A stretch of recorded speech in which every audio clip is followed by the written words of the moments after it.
Very well. Good morning, all. Welcome to our final meeting as our tenure as a council, the regular council meeting for today, October the 12th, 2021. Before we begin, I'll start all public meetings, or state that all public meetings are live streamed and recorded. Any verbal or written information provided may be included in public documents as per the Freedom of Information and Protection of Privacy Act, FOIP 41. So calling this meeting to order at 9 o'clock. The first order of business will be to have a motion to allow Councillor Hoven to attend today's regular meeting electronically. Councillor Swanson, those in favor? That is carried. Councillor Hoven, are you able to hear us? Yes, and I'm in favor of attending electronically as well. All right, thank you. I thought you might be. All right, so we've got the adoption of today's agenda. If those are in favor, we're looking for somebody to make that motion. Deputy Reeve Vandermeer, those in favor? Councillor Hoven? Favor. Okay, thank you. That is carried. We have the adoption of the minutes from the regular council meeting, September the 28th, 2021. If there is no errors or omissions, we're looking to have somebody make a motion to adopt those meeting minutes. Councillor Lang, those in favor? Councillor Hoven? In favor. Okay, that is carried. That brings us to 4.1. We have a public hearing for Bylaw 111221 for application number 0421 to amend the land use bylaw. Mr. Bisson. Good morning.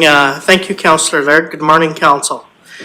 This is a land use amendment. I'm not sure if you want to go through the proceedings prior to me starting.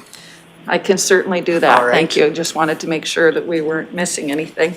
Perfect. All right. So we'll open the public hearing at 9:02. So I'm calling this meeting to order. I'm going to outline the process that we'll be using first and foremost. As chairman, everyone present shall register. All persons wishing to speak shall be recognized by the chair, and that is me. Every presenter, when told it is their turn, shall identify themselves and their organization, if any, and whether they are in favor or opposed to the bylaw. If a presenter becomes repetitive, they may be limited by myself as the chair.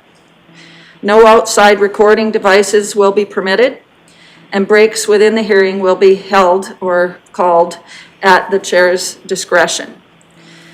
We'll start firstly with the development officer, who will explain the background of the application. Then the applicant will be invited to outline the reasons for the application. At any time, council members have the opportunity to ask any questions they may have. Any submissions received from other agencies will then be read out.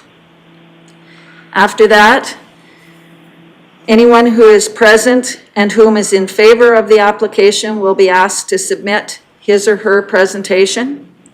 Following that, comments will be requested from anyone who is opposed to the application. The applicant will have the last word and thus respond to any issues raised previously. And we will then start off and we'll go back to Mr. Bisson. Dustin Bisson, as our planner, will outline the background to the application. Thank you, Reeve Laird. Hamilton Holdings Limited holds title to Plan 9822931, Block 1, Lot 5, part of the Southeast 28397 west of the 5th, containing 2.92 acres of land. The subject lands are in the Country Residence Land Use District. This application is for the redesignation of approximately 2.48 acres of the subject property to the Light Industrial District for the purpose of developing a storage yard that will be ancillary to the existing use of West End Husky and RV.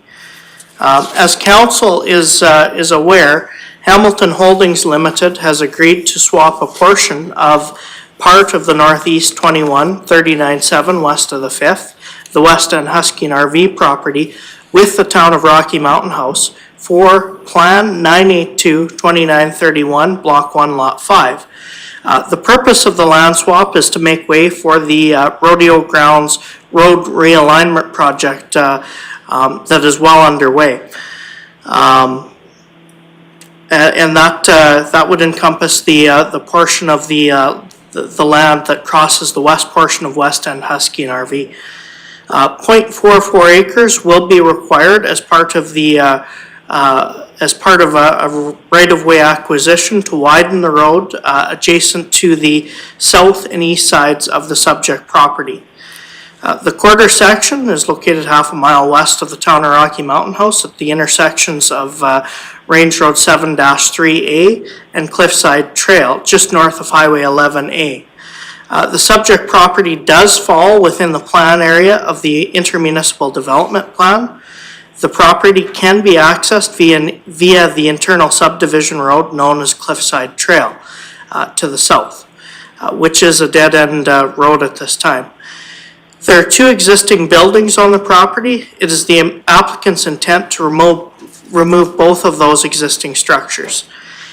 Pending the outcome of the land use amendment, the applicants would like to use the property for storage purposes ancillary to West End Husky and RV. Trucks, equipment, storage sheds for lubricants and equipment storage, an office trailer and fuel storage tanks could be placed on the property as part of West End Husky. And RVs and equipment could also be stored on the property as part of West End RV's operation. The attached package provides more detail on the proposed development, and the applicants are present to speak to the proposal.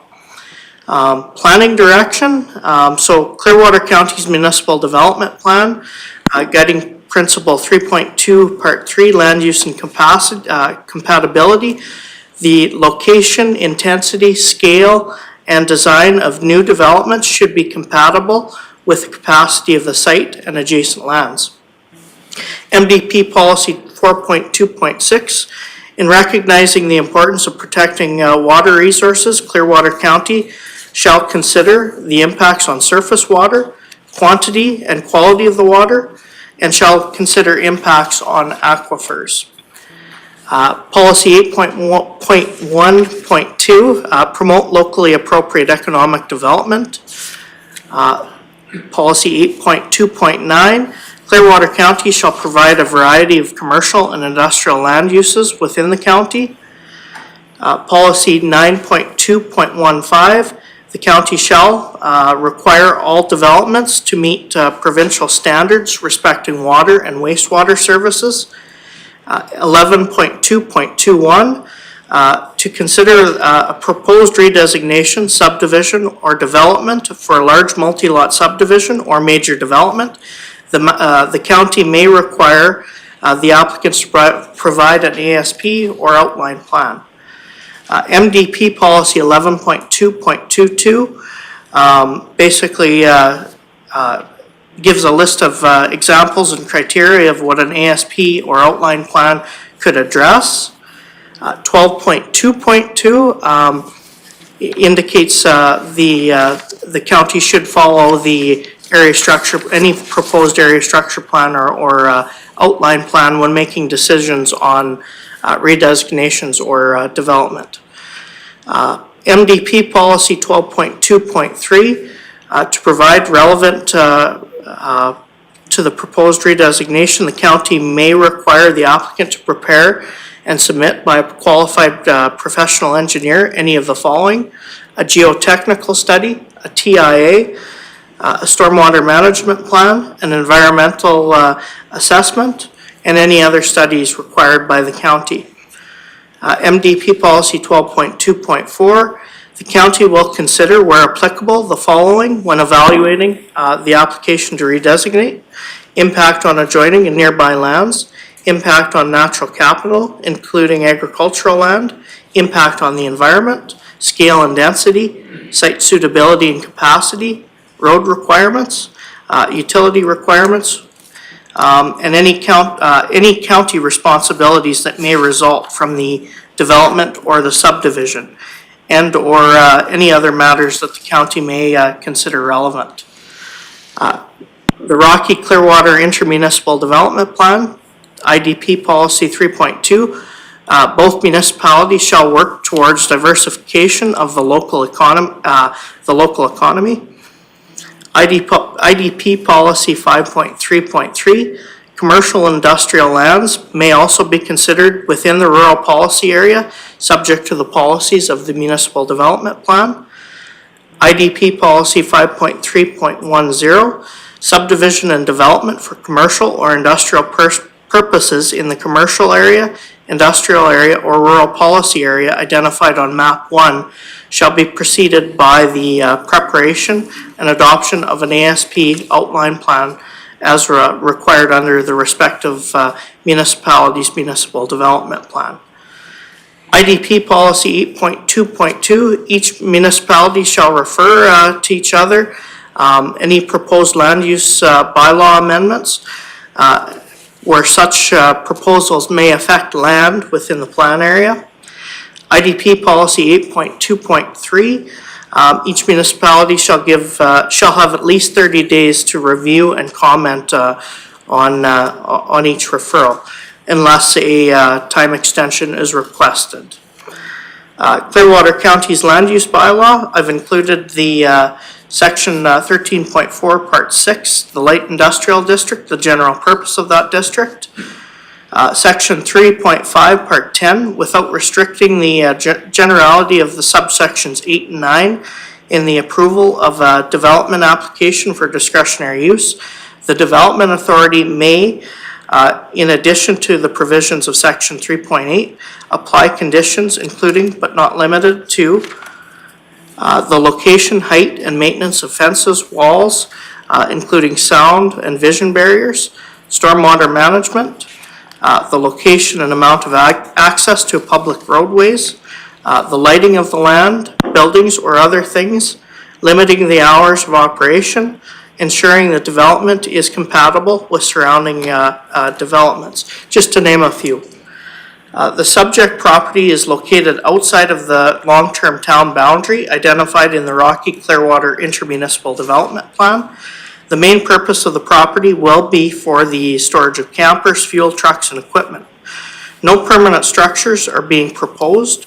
The town of Rocky Mountain House has been notified and has had opportunity to provide their comments on the proposal. As per the county's MDP policies, the county has not required an ASP or outline plan for previous land use amendments of similar sizes.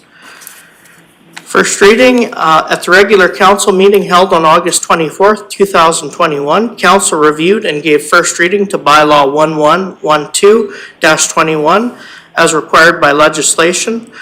Notice of today's public hearing was advertised in the local newspaper, and comments were invited from adjacent landowners and referral agencies. Upon consideration of the representations made at the public hearing, council will consider whether or not to grant second and third reading to Bylaw 1112-21. Thank you. Right. Thank you very much. I'll ask council if you have any questions at this time for Mr. Beeson. Councillor Swanson? Yes, I'm looking at the diagram that's been presented, and it's just a question. Would the same approach be used or upgraded? So that was one of Public Works comments in this, and this would come as part of the development process. That approach does need to be upgraded to a commercial or industrial standard. Thank you. Other questions for the development officer? All right, seeing none, I'll invite our development officer to present any comments received from referral agencies. Sure. So we did receive some comments from Blue Mountain Power Co-op. They had no objection to the proposal. They did want to note that they are the distribution and, the nonprofit distribution wire service provider for the area. Fortis, Alberta, TELUS Communications, Clearwater Regional Fire Service, and Public Works Infrastructure reviewed the application and had no objection to the request. Public Works Operations, the landowner shall ensure that the approach meets industrial standard within the approach construction guideline policy. The Municipal Planning Commission reviewed the application on September 15, 2021. MPC recommends that Council favorably consider granting second and third readings to the subject land use bylaw amendment. I don't believe I have it listed in here, but the Town of Rocky Mountain House did also provide feedback on this application, and they had no concerns or objections to the proposal. And that's what I have for referral agencies. Thank you. All right. Do we have any other questions or comments? Seeing none, I'd like to invite the applicant to speak to the proposal, to add any comments in support of their request, and to respond to the agency comments. Thank you, Reed Laird. Garrett Hamilton with Hamilton Holdings. I appreciate Council's consideration of this amendment today. This has got a bit more of a backstory. Actually, before I'll start, I just want to clarify a couple things that Dustin said. Mr. Hamilton, you might want to just readjust your mic to sorry. ensure that Councillor Hoven can hear you. How does that sound? Much better. Okay, thank you. So just to clarify a couple comments that Dustin had, we are, the house that was on there is, the town decided when they bought the property back in, I believe, 2008, that it was effectively condemned, it's going to be brought down. The other existing structure, we were able to replace the roof. It's effectively a dry storage shed. It's got not much in the way of security, a couple windows. So we're intending on using it as effectively a roof over a few things, so there's not any significant issue there. And then the, in relation to the, fuel tank storage, we're not intending on moving fuel tanks onto that site. We have excess storage tanks that likely will be moved there as just equipment storage, et cetera, but the storage tanks that are currently on the existing site are to remain there. There's not an intention to basically move the bulk fuel facility over there. The intention behind this is to maintain the current operations just over a larger space for us. With the not proposed anymore, the road realignment and development, that's been something that we've been a part of, working with the county, the town, Alberta Transportation for a number of years, almost 3 or 4 years at this point. And it's gone through various iterations and changes, and now obviously the final build is there and we're actually quite happy with it. But one of the things that's kind of that happened with the final design is we had to change one of our accesses so that it came from the back. You can kind of see where it looks on the northwest corner of that property, across from the Rolliers and across from Volstar's property there. And what that did, while we only lost a small chunk of our property, what that did is it changed the traffic flow for the entire property so that we had traffic, rather than flowing kind of along the front back onto the highway, we've got it flowing through the middle of the property all the way to the west. And it actually reduces the amount of available property substantially because of that traffic flow. We were already a little bit tight with what we were doing as it is, with just kind of the general increase in business at the RV and the gas station. And so this has kind of offered an opportunity for a bit of a redevelopment there. Up until that point, you know, it's unfortunate to say that I don't think it's not a shining star of a property, and it's always been something that we've wanted to do work to, but Alberta Transportation restricted our ability to do literally anything. We couldn't move a pump because of our 2 accesses, because of our inability to change things up, and because of just use of the highway in that respect. So this is now the opportunity for us to do that, to actually improve the facility. We're not looking at a material change to the development that's there, but part of that improvement requires that we have additional land to be able to move storage of some equipment. The RVs in particular, as you can see there, a lot of the RV storage was on the west side of the property, and I don't want to say it was unsightly, but it wasn't our preferred location for it. I know that when the town acquired this property initially back, again, I believe it was 2008, my father was a competing bid at that time, and that was always kind of our intention, is to potentially use that property for such. So a couple comments to as a part of the development, our rear access that kind of appears vaguely on the north side of that property was shifted over to align with the subject property's access. So they're actually running, I don't want to say right across the road from each other to reduce any issues with the traffic from the RV coming across to the new property. And I believe that they were upgraded to sufficient standard, but obviously that'll be reviewed and confirmed at that time. We did also, and also just to be clear on this, we did receive a part of a land swap. We gave up land on the west portion, and we received a portion of the existing roadway, or the previous roadway. And while that helped, there's still some additional work that needs to be done to that. It doesn't materially improve our situation, which is again why we wanted to acquire. So we ended up acquiring. We paid for the property from the town, is who we acquired that from. We've had a good relationship with the other neighboring landowners. I believe, have you heard from Ray? Have you spoken to Ray? Yes, I talked to both. You may want to turn your microphone down. I had discussions with both the Rolliers and Janice Volstar. They're not opposed to the development or to us rezoning that property. Bearing in mind that the Volstars run a commercial business off it now, and they did run a logging operation off their property previously. The Rolliers have been strictly residential, but they didn't express any concerns at all. To me, I know both parties, I know them quite well. And one further point, the subject property has a caveat. Yeah, so there's a caveat. It's a flooding right of way agreement with TransAlta that the Rolliers entered into back in 1986. It's registered on title to the property, and basically it just says that at any point in time TransAlta can flood the land. Sorry, not at any point. There's a period of time. I believe it's November until May. TransAlta can flood the land and is required to compensate the landowner only for fencing and a few other things, but not for any damage to structures. So the position that I would take, and I can say this in a professional capacity, is that if I was acting for a lender to lend money against that property for the purpose of building or placing buildings on there, I would identify that to the lender, and I would be surprised if a lender would proceed. I don't believe that property, based upon this caveat, can truly be used for residential anymore. I don't see a situation where a lender would be willing to I don't believe an insurer would be willing to insure, and I don't believe a lender would be willing to fund purchase and build of a new property on there. So again, that's also part of why we're not intending on putting structures there. Again, we've talked about an office trailer.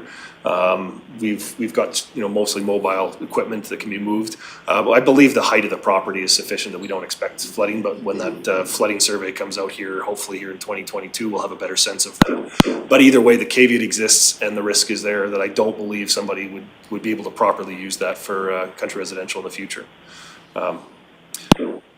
But I believe that's largely everything that we've covered at the moment. So if there's the subject to any questions. Any questions from council? None at this time. Seems fairly straightforward. Thank you. I just would like to apologize to the council for my late entry. I literally had a customer phone me on a delicate matter outside the door. So my apologies for being late. None required. Thank you. So I'll invite comments from any member of public wishing to speak in favor of the application. And looks like we don't have anybody in today. I'll do that one more time just to be clear. I'm inviting any member of the public wishing to speak in favor of the application. Oh, sorry. That would be us. Yes, Hamilton Holdings is in favor of the application. Apologies. I assumed so. All right, before moving on, I'm going to check in with our development officer to see if there were any written submissions in favor of the request. No written No written submissions in favor of the proposal were received. All right. Are there anybody opposed that would like to speak to this application? I'll invite any other member of the public who might be opposed to the application. Seeing none, I'll ask the development officer if he had any written submissions opposed to the application. No written submissions in opposition to the proposal were received. Seeing as none were on either side, I'll give the final word back to our applicant, if you have anything you'd like to add. Nothing further. Again, appreciate your consideration in these matters. All right. Given that we seem to have all the information, I will ask one last time if we have any other questions from our council. Seeing none, I'm going to close this hearing. There will be no motions at this time at 9:26. All right. That then takes us to item 5.1. We invite you to stay to listen to how we proceed with this matter. I think what I'd like to see us do at this point is do introductions. I'll start with Councillor Duncan. Morning, Jim Duncan, Councillor Division 1. Good morning, Darrell Lougheed, Councillor for Division 3. Good morning, John Vandermeer, Councillor, Division 4. Good morning, Mr. and Mr. Hamilton. Good to see you. Cami Laird, Reeve for Clearwater County, and Councillor for Division 2. Good morning, Teresa Lang, Councillor Division 5, and I'm the councillor for the area that this application pertains to. We'll go to Councillor Hoven for a moment. Tim Hoven, Councillor for Division 6. Michelle Swanson, Councillor for Division 7. Jose Reyes, Plan and Staff. Christopher Reed, Chief Administrative Officer. Dustin Bisson, staff. All right, if you'd like to introduce yourselves again, that's, Garrett Hamilton, Hamilton Holdings. thank you. Donald Hamilton, Riverside Fields, Hamilton Holdings. All right, thank you. Mr. Bisson, if you'd like to walk us through it.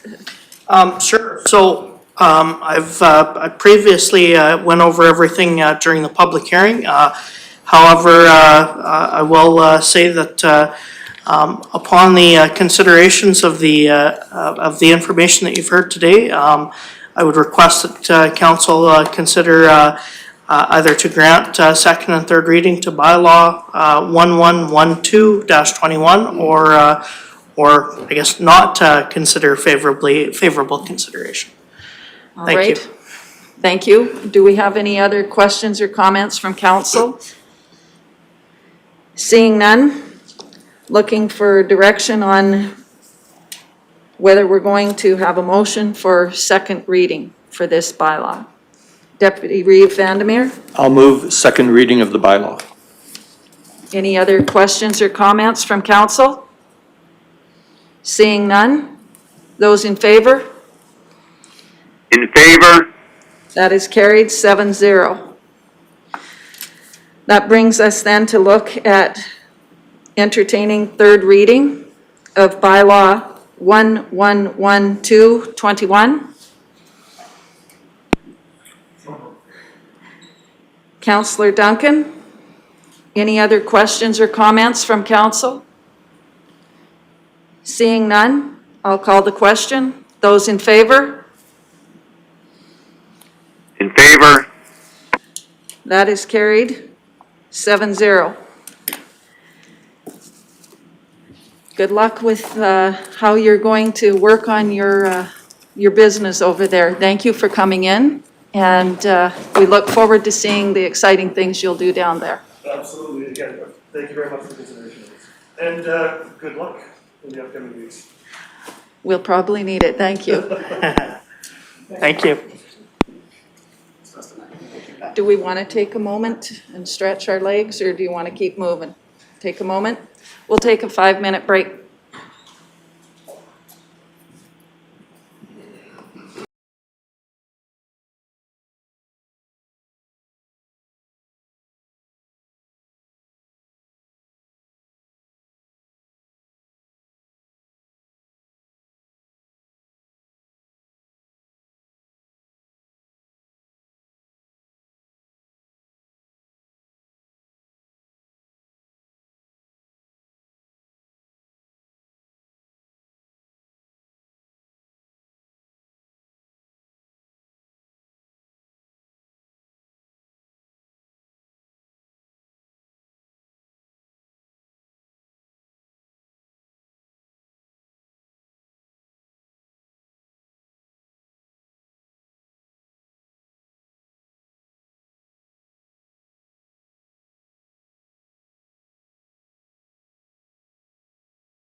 All right, we're returning from a brief recess. Given that we're a little bit ahead of time with regard to our next delegation, we're going to go over to 10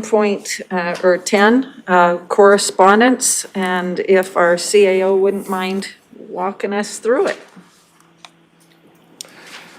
Thank you, Reeve Laird and Council. So the first item you have in front of you, 10.1, is an FAQ from the province regarding municipal governments during the COVID-19 outbreak.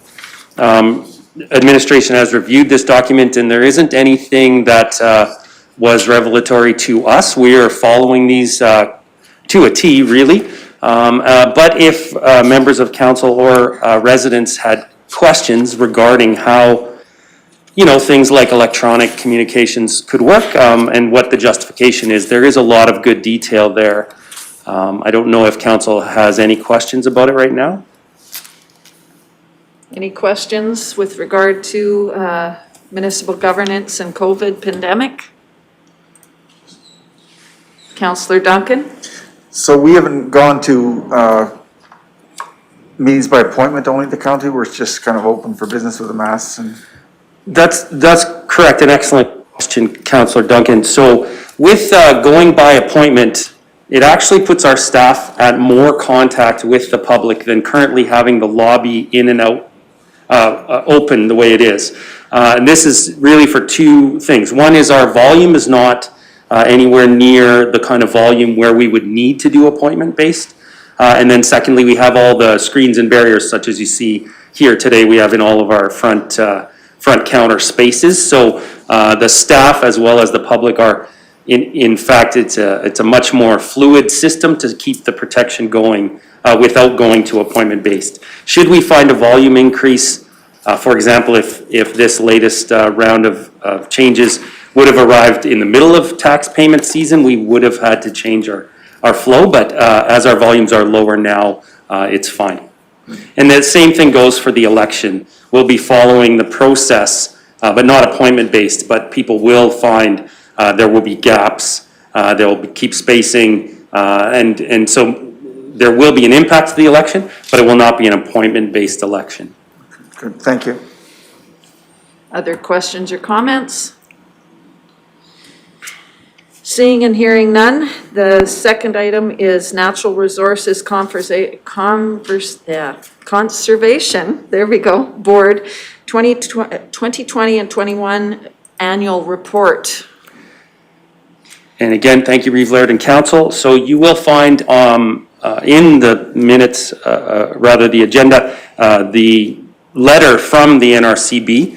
And in that letter, of course, is the link to their online report, which is 44 pages. And it does describe many actions, of course, that support the wonderful life we have here in Clearwater County.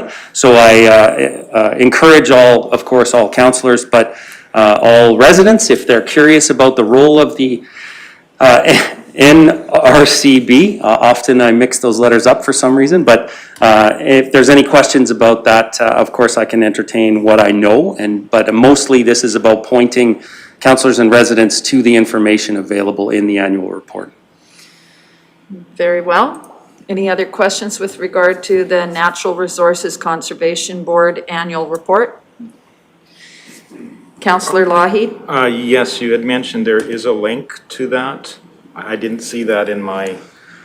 An excellent point. The way the report got built, or the way the letter was built, the blue line does not appear as we would normally see, but if you look on our screen now, when that whole area from Natural Resources Conservation Board's NRCB 2021 Annual Report is in fact the link directly to.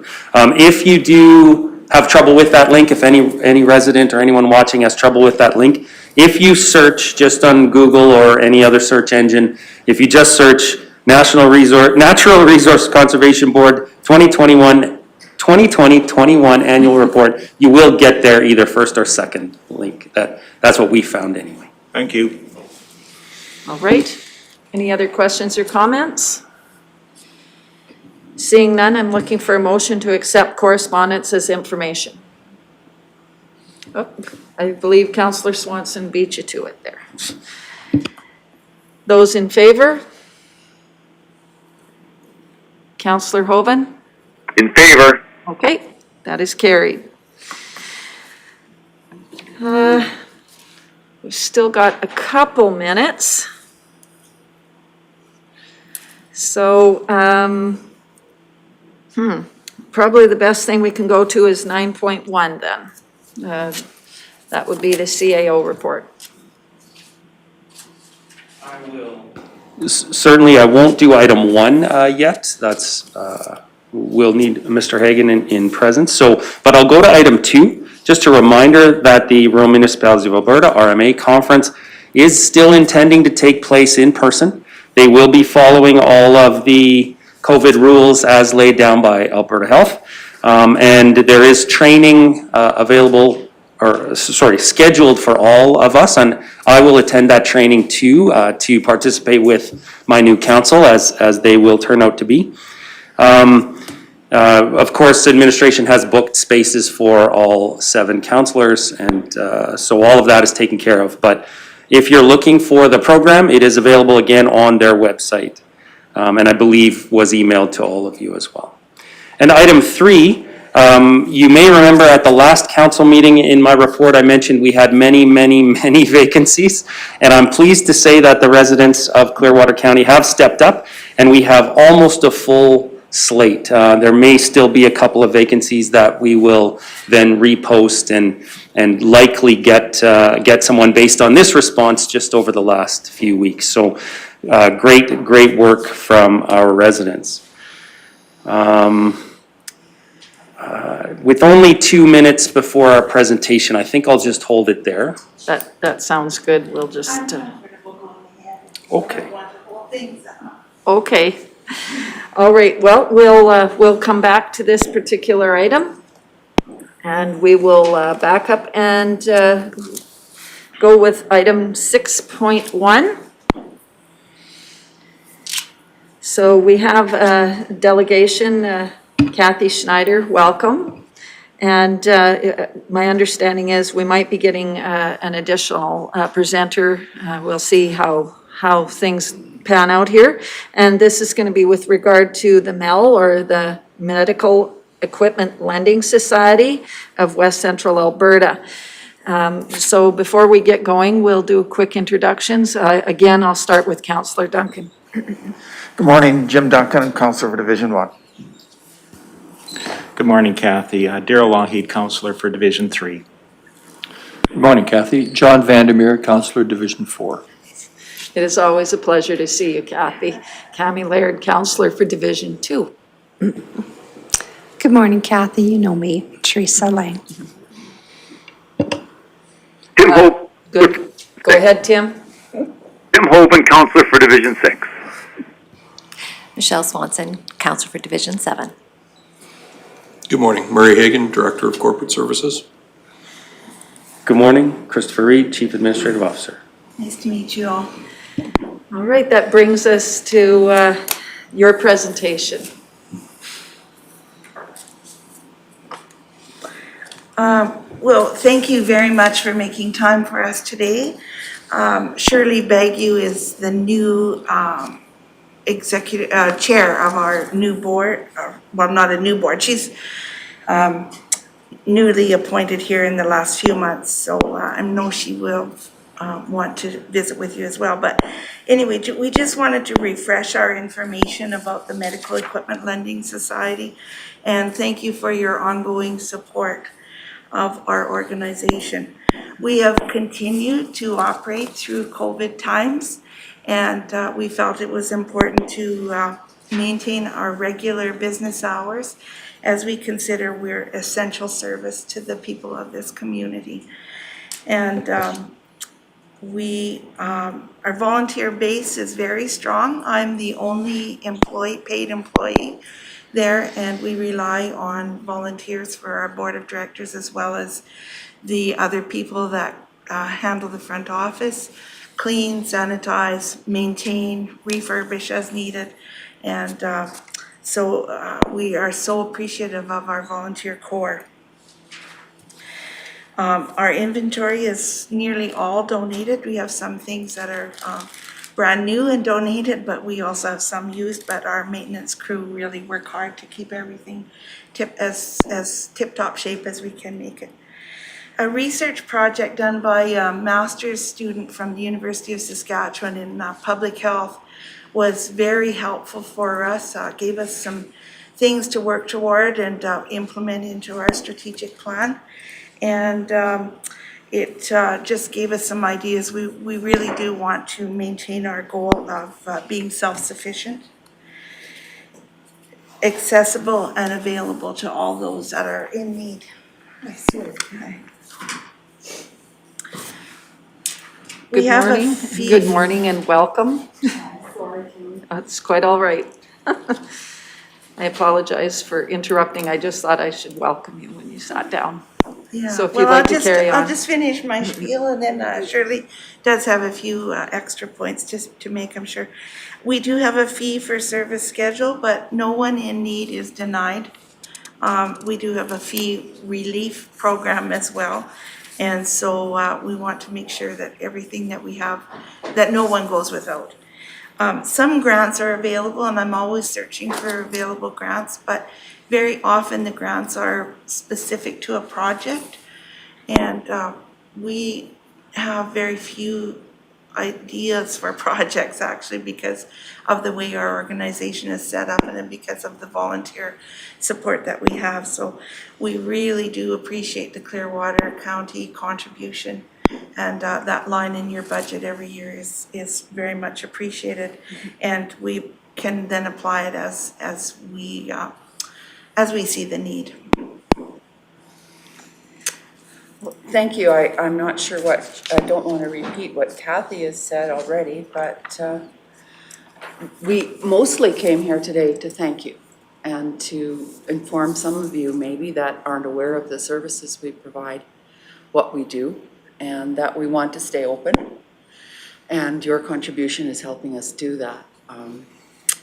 Grants have been, as Kathy said, mostly for projects, never for operations, but without a roof, we're unable to continue our operations. We want to continue doing this for the residents and county residents. And we're very grateful for whatever you can do for us. What you may not know is we just celebrated our 5th anniversary. Kathy maybe mentioned that already. Congratulations. Yeah, and we couldn't celebrate that too well. So the reason we opened, did you touch on that? No. Okay. The reason we opened back in 2016 was a new policy change in Alberta Health Services that implemented regarding loaning medical equipment through the home care program. Used to do it, and then they took that away from home care, and they declared that all existing equipment within the hospital loan pools would have to be eliminated and donated to the lending cupboard in Red Deer. At that time, we had an occupational therapist, Melanie, who used that equipment extensively for her clients and was afraid that by sending it all to Red Deer, that would handicap her people to be able to get to Red Deer to get this equipment. So through Melanie and a group of volunteers, we decided to start this up, and it's been very successful and for myself personally, really handy. So I'm grateful for it. And I know you guys all go to the Alberta Urban Municipalities Association. They have identified medical equipment lending programs as a needed service for Albertans, and that a funding stream specifically aimed at supporting local lending initiatives needs to be created. However, that has not occurred, so we continue to rely on people like yourselves and groups for that operating funds.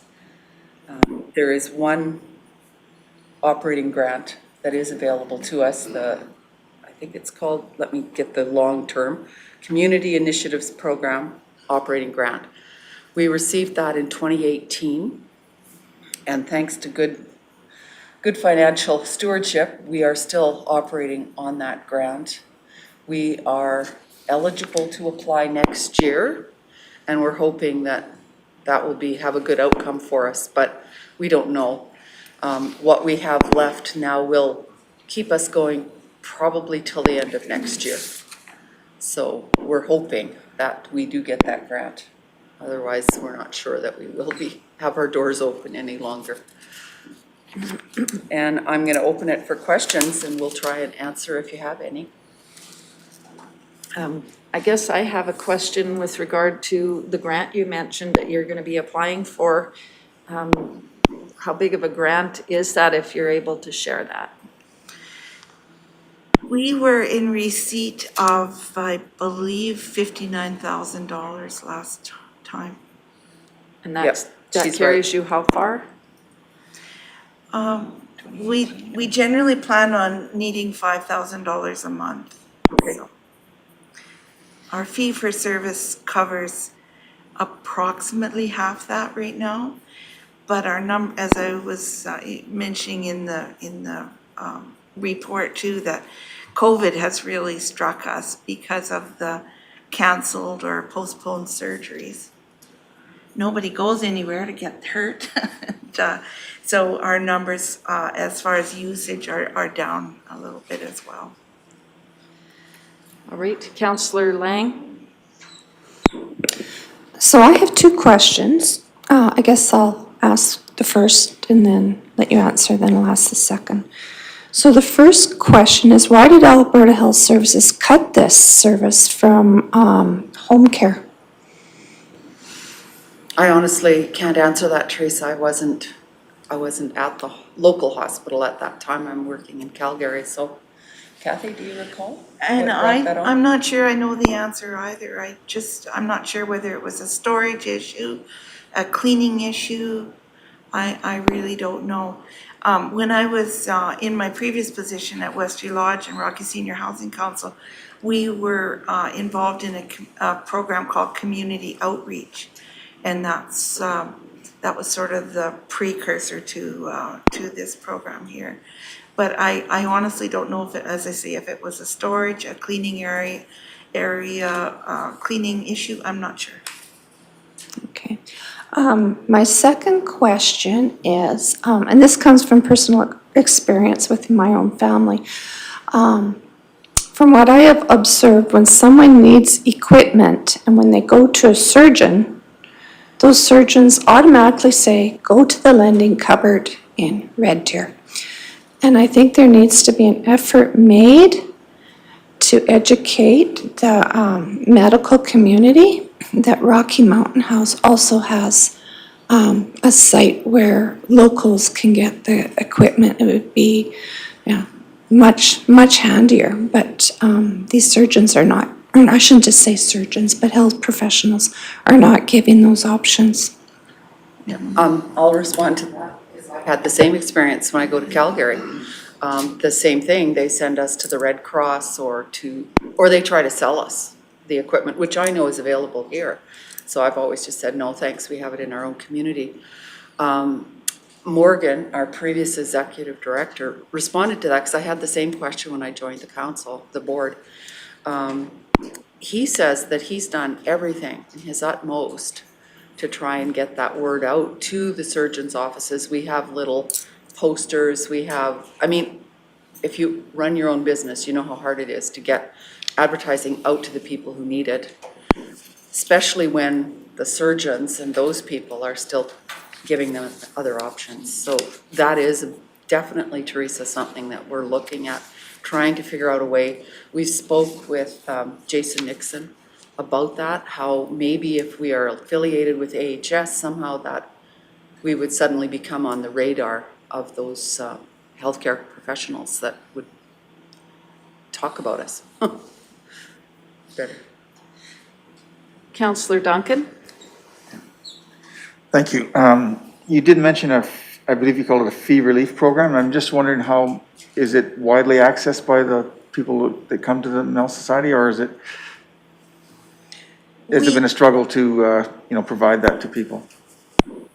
No, it's not a problem for us because, as I say, we have very little outlay in terms of expenses.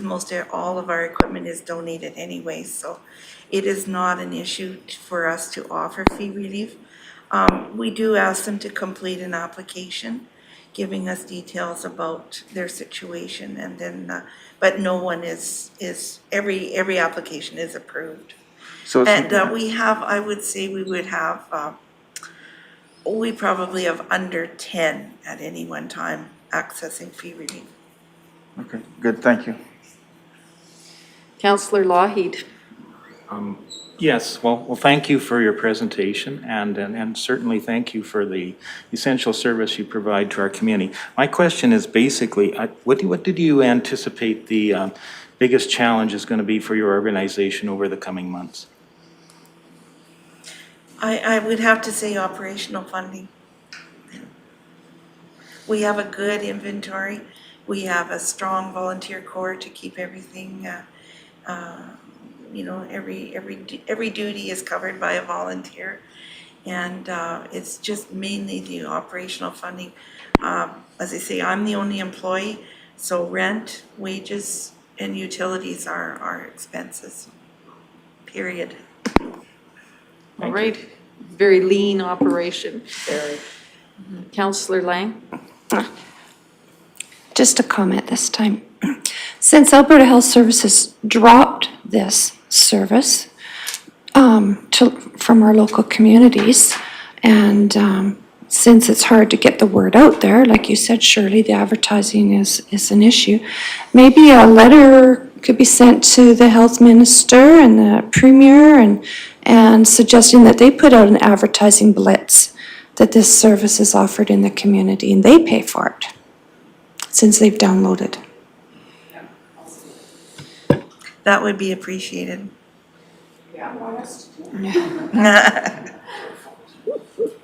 We would certainly suggest that you endorse that letter, but yeah, no, we would send that letter. It would be something that I would approach Jason about with our next visit, is how to get that word out that we're here and available. All right. Councillor Swanson.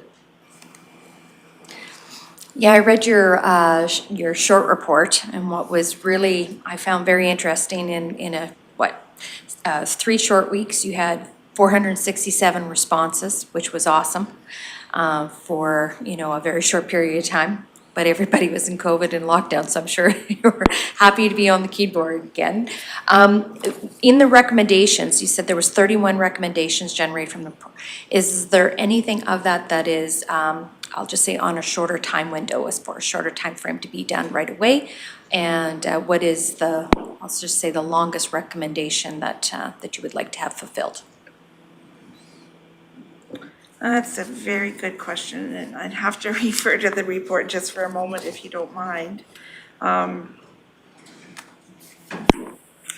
Mostly, Michelle, we've been scrambling just to keep our doors open, so our goal is to try and become part of the provincial government's radar. And I know the lending cupboard receives some funding from AHS, so we're hoping that we would be recognized in that same level. And since our local government, yourselves and the town are supporting us, we're hoping that we can get some support through AHS or through Mr. Nixon. And I know he is looking for that. So, oh my goodness. To answer your question, Councillor Swanson, some of the things we have done, we have created a store on our website, and we have again a handy techie volunteer that we are appreciating, and I'm able to shoot her. I can do email, and I shoot her a quick email and ask her to access the social platforms. A longer term one would be. We have created a picture wall. A longer term one might be seeking celebrity endorsement. And we have thought about teaming up with, and this is brainstorming, but teaming up with the local brewing company, and for instance, and incorporating some sort of a fundraiser with them. So, I mean, that's not out there at all, but it's just an example. So those are some of the, I guess our long-term things would be innovative fundraising ideas that we can work on and to increase our bank account, yeah. All right. So you indicated that the town also supports through annual commitment of funds for your operational budget. Did I understand that correctly? No, Oh. sorry. We just presented to them a week ago, and we are on their budgetary considerations for the coming. In the past, they have given us spot amounts, like their usual $500 for some project. So we've presented to them just a week ago and asked to be on their recurring budget. So we are being put as an item to be discussed, but we have no idea of the outcome of that discussion. And you At this asked point. them the same amount? 10,000? Of course we did. Okay. Okay, I guess the other question I have is, do you track where your clients are coming from? Oh. Do you know what percentages you're? Kathy has the statistics on that. I think I do too as well in this bundle. Oh, I'm sorry, I probably just missed it then. So up to date, as of the end of August, so I don't have the September stats completed yet, but we had 99 clients. This is for the year, so from January to end of August, we had 99 urban Rocky Mountain House, Town of Rocky Mountain House clients and 77 rural.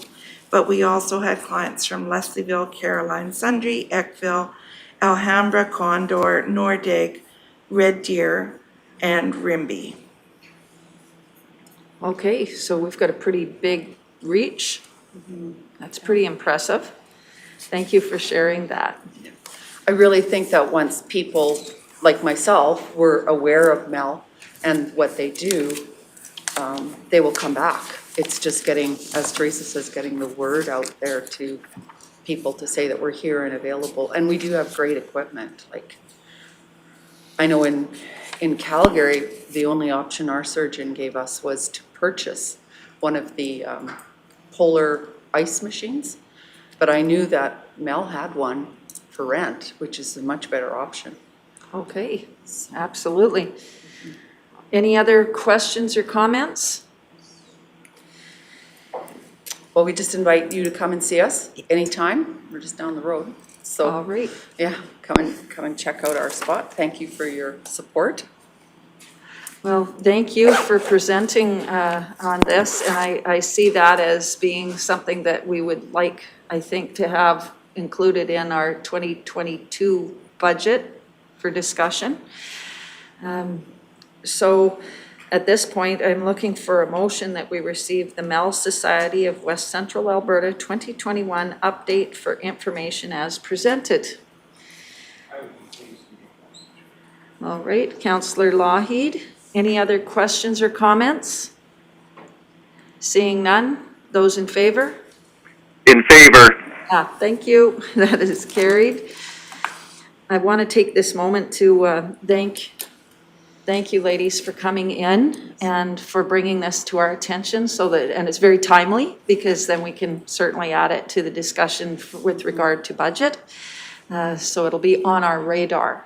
Great. And it's good because we have our Director of Corporate Services sitting right here to listen to it with our CAO. So they're well aware that we've got that on our thought list.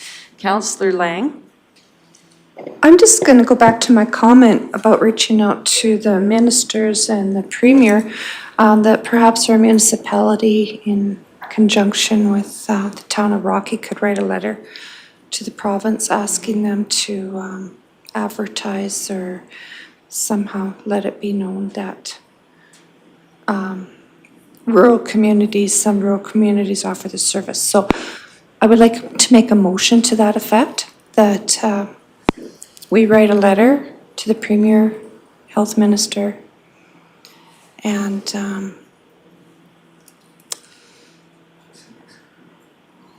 Tracy Lynn, I'll help you, get you to help me with the wording, to advertise the services in our communities. Okay, thank you. All right. Does everybody understand the motion? Any questions or comments with regard to this letter writing jointly? Seeing none?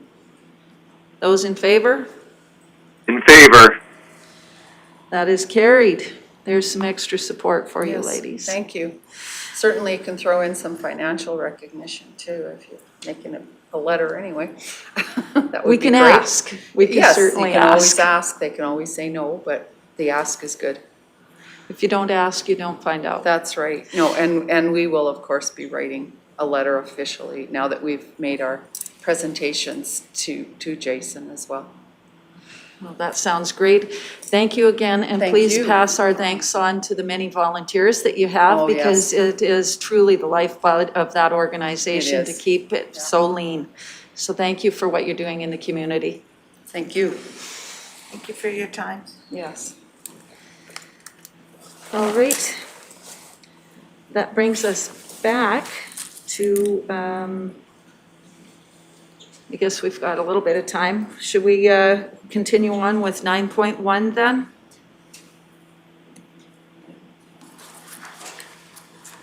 We certainly can, Reeve Laird. With 20 minutes remaining, I think I would look over to Director Hagan and see if you would like to give us that broadband update at this time. That sounds great. We're all ears. Thank you, Reeve Laird. Good morning, Council. We thought it'd be most efficient just to give a verbal update since a written report was provided at the last council meeting. But considering this is the last meeting of this council, we recognize the need and the desire to have more current information for today. So let me start with phase 2 of the broadband project, Rocky Mountain House to Olds. Approximately 70% of the conduit has been placed, which represents 91 out of about 130 kilometers total distance. So the plowing efforts to put that conduit in the ground are almost complete, and the drilling is ongoing. The drilling obviously takes a little bit longer than the plowing. It's a little less efficient. Phase 6, which is the Ferrier to Nordegg portion of the project, approximately 57% of the conduit has been placed, which represents 49 out of 86 total kilometers. And we are currently positioned to complete construction by the November 15th deadline.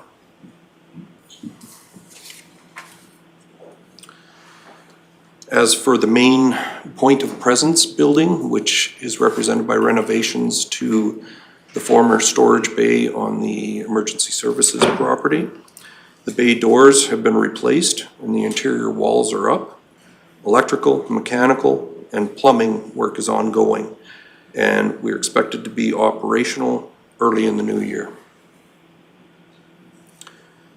Going back to phase 1 of the project, which is Rocky Mountain House to the Ferrier area, request for proposal for fiber to the home as directed by council. Closing date on that was extended to October 27th. We had exceptional response, at least I should say interest, as we haven't received any actual submissions yet, but exceptional interest in the RFP itself, which has led to numerous questions. And we need time to filter those questions out, perform due diligence and answer those questions appropriately and get an addendum out to the RFP and allow the potential respondents time to filter through that information, see if there's any additional questions, and allow them to submit responses on that. So I think that's actually good news, is that we were seeing so much interest in that. As well, the historic site is being live beta tested with a 1 gigabyte internet connection, which was part of our grant requirement for phase 1. And initial feedback has been very positive on that. As for the request for expressions of interest, that is now closed. We are currently reviewing 12 submissions. And with respect to the wireless spectrum, And in response to questions that were asked by Innovation, Science and Economic Development Canada, also known as ISED, Clearwater County has submitted a letter outlining our concerns and points of view in relation to potential changes to the licensing structure for wireless spectrum for broadband delivery.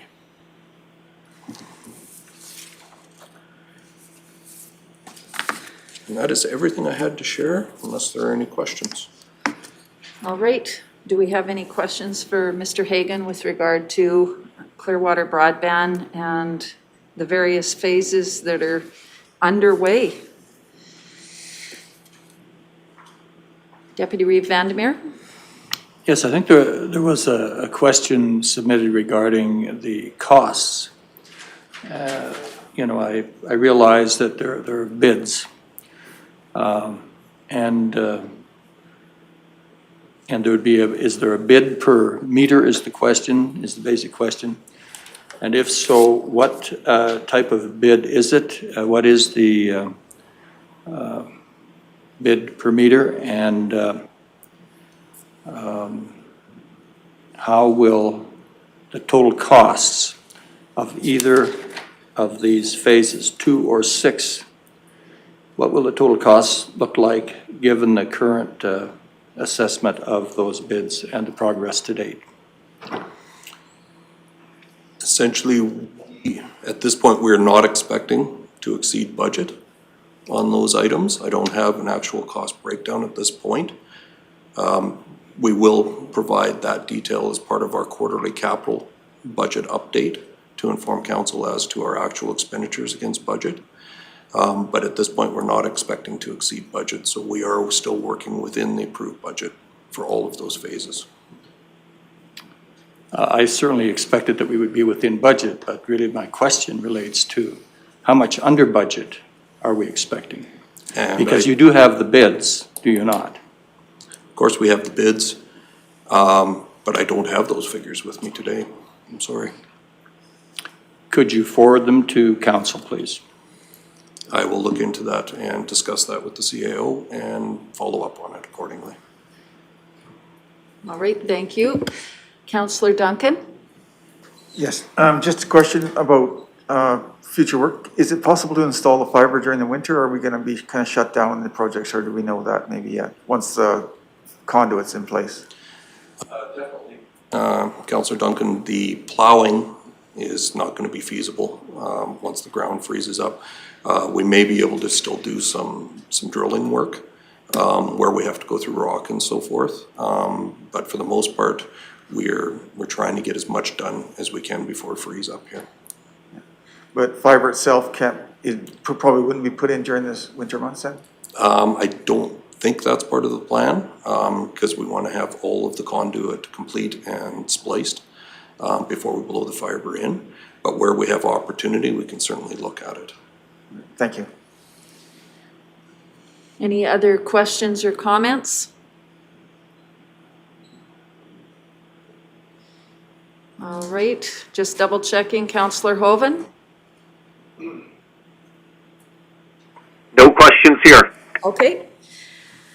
All right, I guess that's great. Thank you for the update, Mr. Hagan.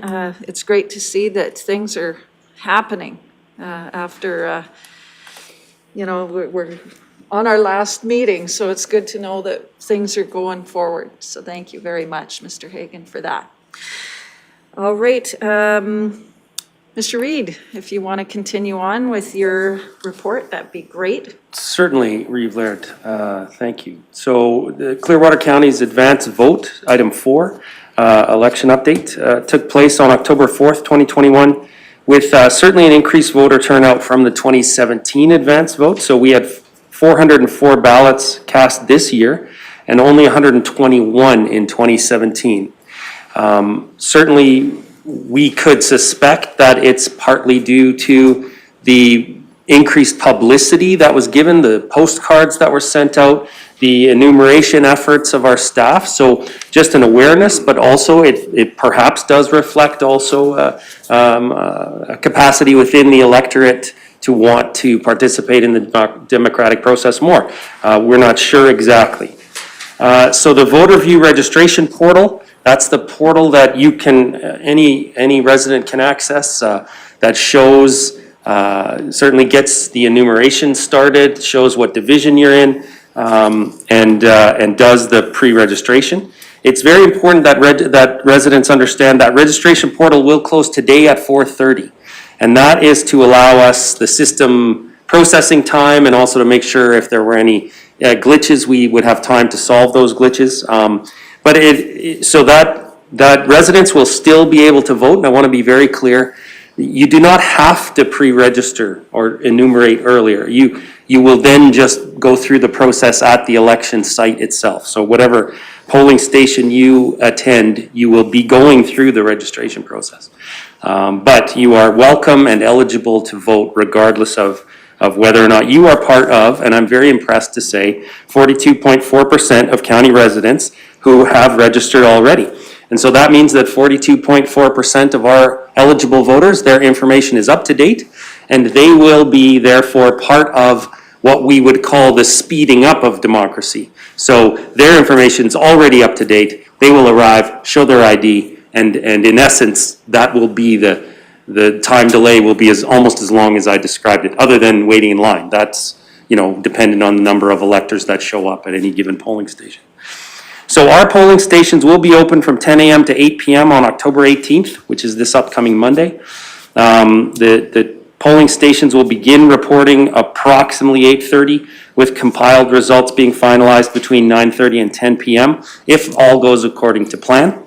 Once the results for all divisions are known, candidates and incumbents will be contacted and advised of the divisional and election outcomes.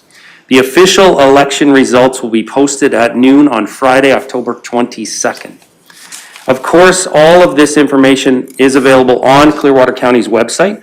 We have these 5 sections just to draw your attention. Who are the candidates? And of course, many of you are familiar with that section.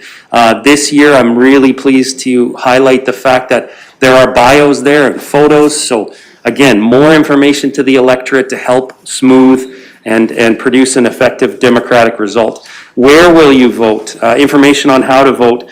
The Senate election and referendum items, we have outlined those as well, and the school board trustee votes. So really important information for all members of the public hoping to vote, and of course we're hoping that everyone votes. Any questions on the elections update? So do we have any questions? None that I can see, but I will tell you, at least from my part, and I would suggest that our council shares in this, we've seen some bumpier processes in the past, and we looked for solutions, and it looks like we're well on track for having a more effective process, and having dealt with some of the concerns that we saw come out of the last elections.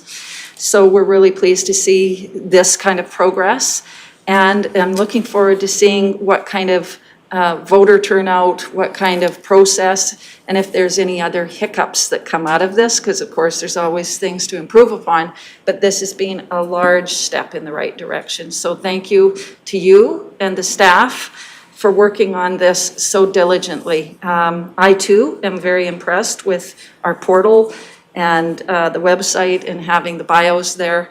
Very transparent.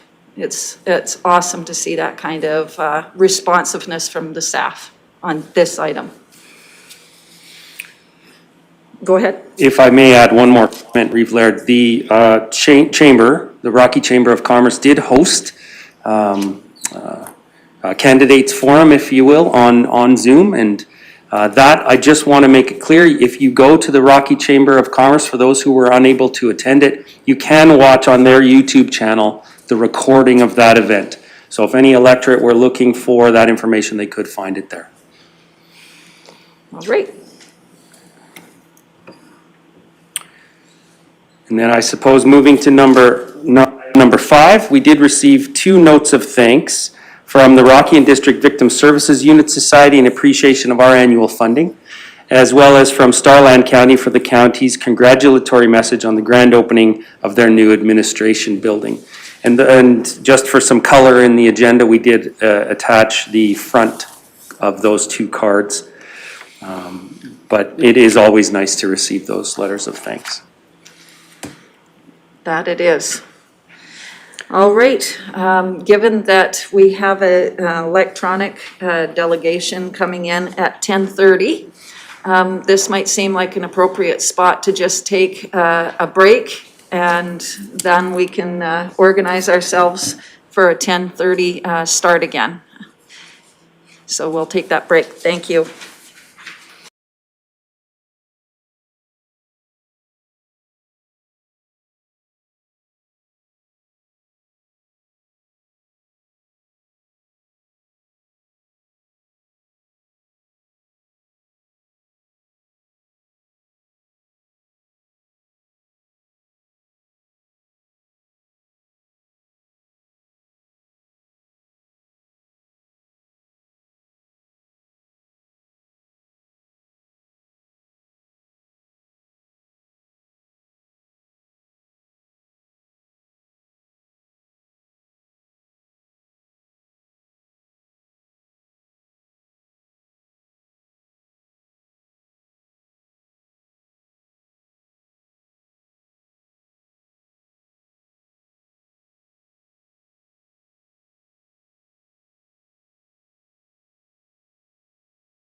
And switch. All right, we are returning. We had a couple extra little technical hiccups, but we've got them solved. So we're returning at 10:35. And we're going to move to item 7.1 with regard to the Regional Governance Study Final Report. And I'm looking for a motion to authorize Pierce. Okay, I'm not even going to try to butcher your name, sir. He's the principal for Nichols Applied Management, Inc. and Associates to participate in today's council meeting via electronic communications. Deputy Reeve Vandermeer. Those in favor? In favor. All right, that is carried. Well, that then brings us to this presentation.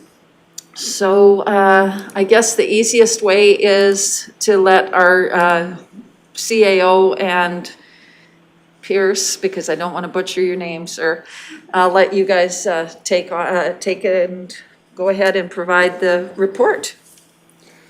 Well, thank you, Reeve, Laird, and Council. I will entirely hand it over to Pierce Shuchuk, the principal no problem, for Nichols Applied Management there. Pierce, take it away. Thank you. Good morning, everyone. Nice to see you all again, even though it's just virtually. I had high hopes that we'd be doing this in person, but that's just life. I have a brief PowerPoint presentation to share, so if it's all right, I will begin. Oh, I don't seem to have permission to share my screen. If the host could grant me that permission, I will run through a short presentation. She says she has. Okay, oh, here we go, excellent. Let's see if that works.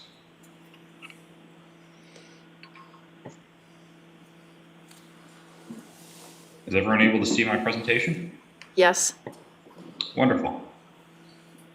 Then if we go, I'll mention before we get started. Oh, are you folks hearing a lot of feedback? No, we're not getting feedback. It's clear, loud and clear. Okay, let me make a quick adjustment on my end here.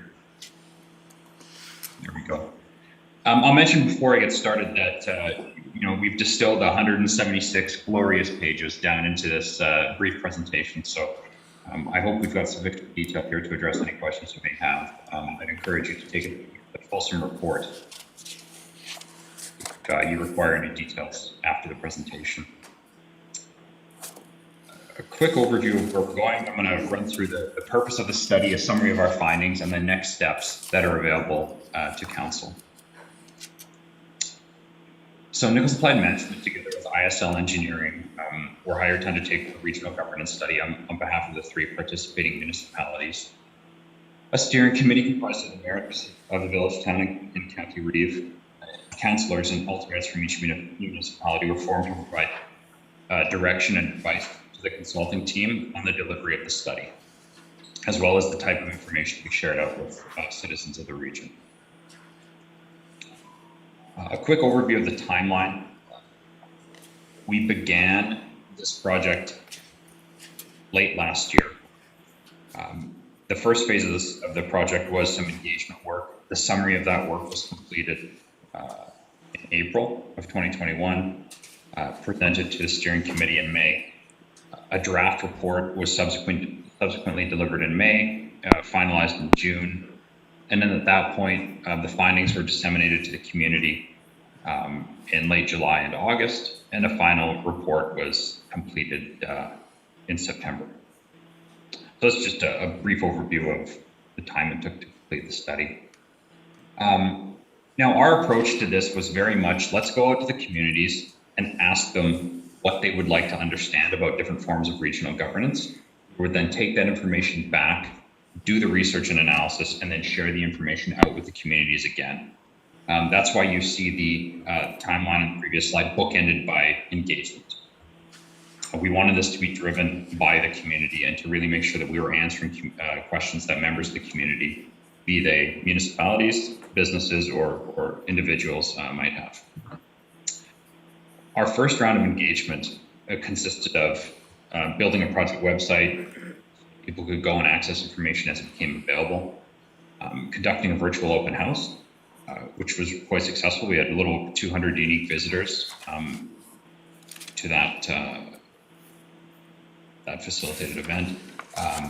We did a survey, both online and in paper, so that we could elicit responses from the community in terms of what it was they would like us to study. And we also held an online learning session and live Q&A in February. That had about 31 attendees. Key findings that came out of our first round of engagement, you can see up on the screen here.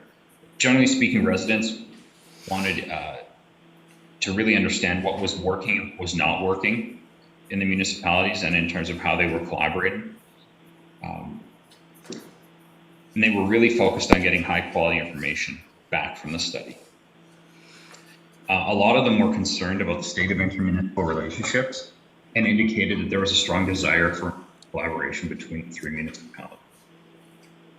There was some concern amongst residents regarding the duplication of services and possible inefficiencies.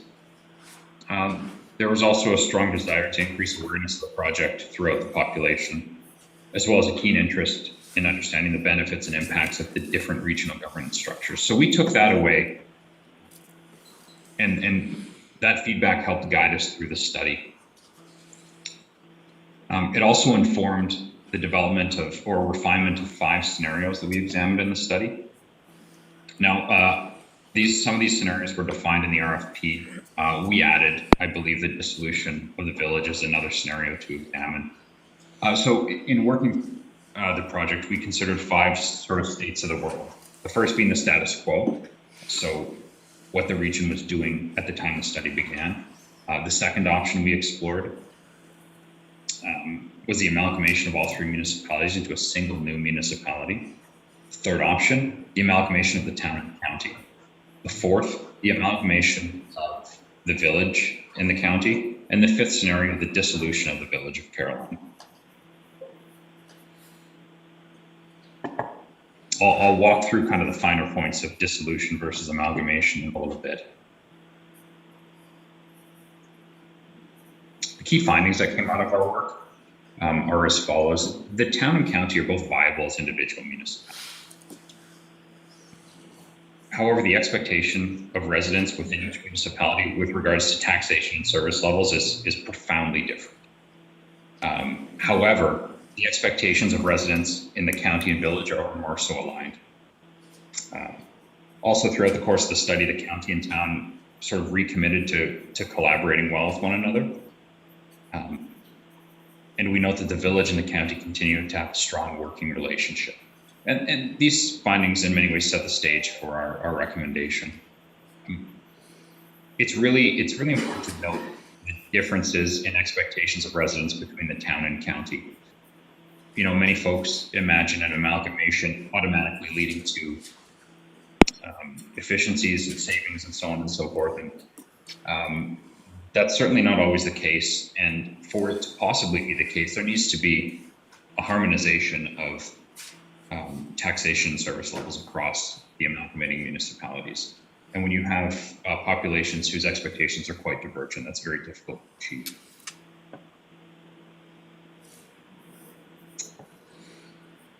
Throughout our work, we also came to understand that the village, although it has a balanced operating budget, it does have a considerable infrastructure deficit of approximately $11 million.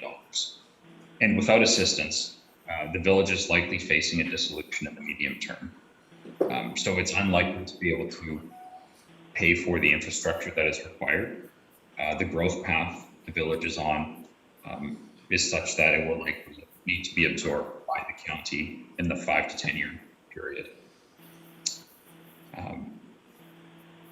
Over that time, the cost of addressing the infrastructure deficit in the village will likely increase. So you can imagine if I've got a house, if I've got a problem and I've got a little bit of water and come through my roof, it's a small problem to fix today. If I wait 5 or 10 years, the cost only goes up.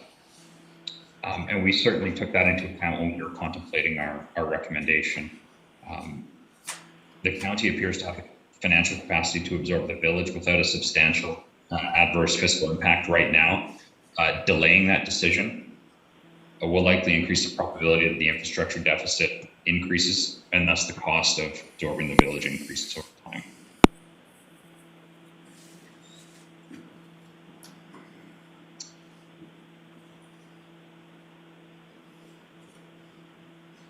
So when we talk about the scenario of the county and the village amalgamating, there's some important things to note. An amalgamation is a negotiated process.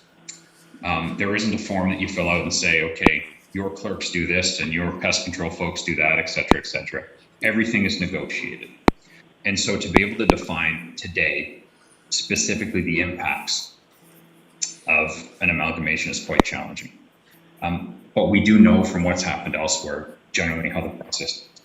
But it's important to keep in the back of your minds as we're going through this and as you're making decisions going forward that the entire process will be a negotiation.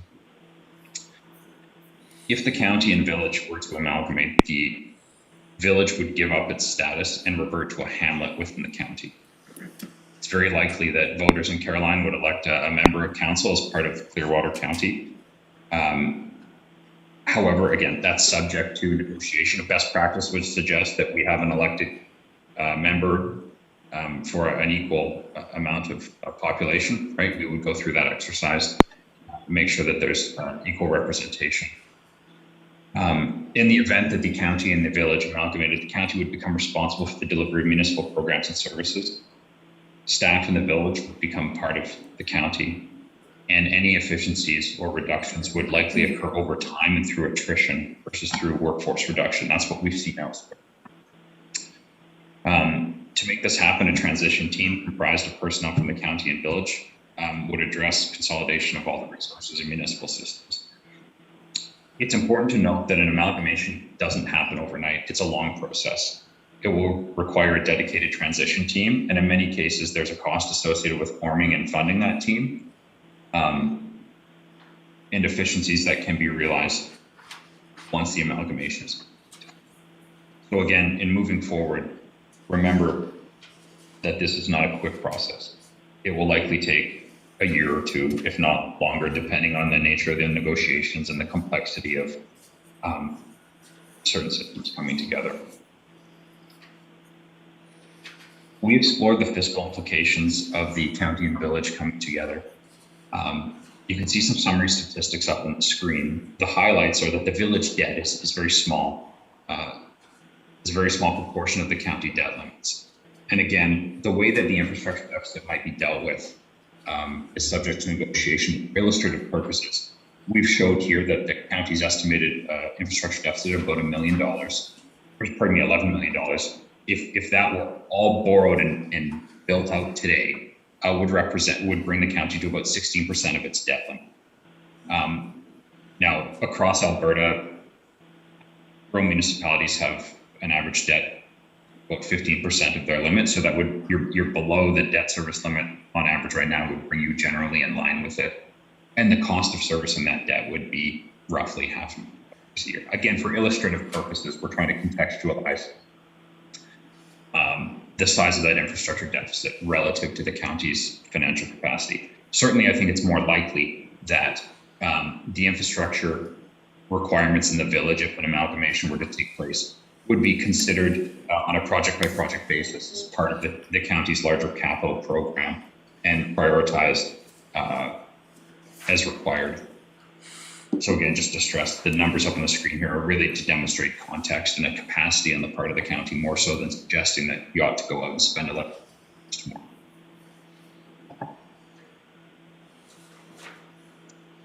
On the operating side of things, the village operating revenues and expenses represent 2 to 3% of county values. And if the county were to absorb the village after absorbing the assessment base and the operating budget as is right now, again, which would be subject to negotiation, and accounting for savings we anticipate on the administrative side of things, the net impact of the county budget would be roughly $200,000.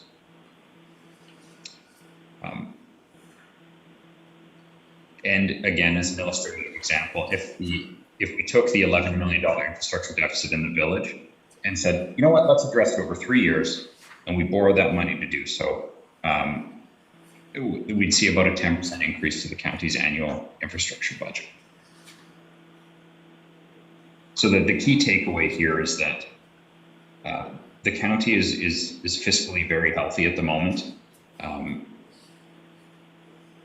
The manner in which infrastructure and other expenses would be dealt with is subject to negotiation in the event that an amalgamation goes ahead. In all cases, the impact of the village on the county's finances is expected to be quite small.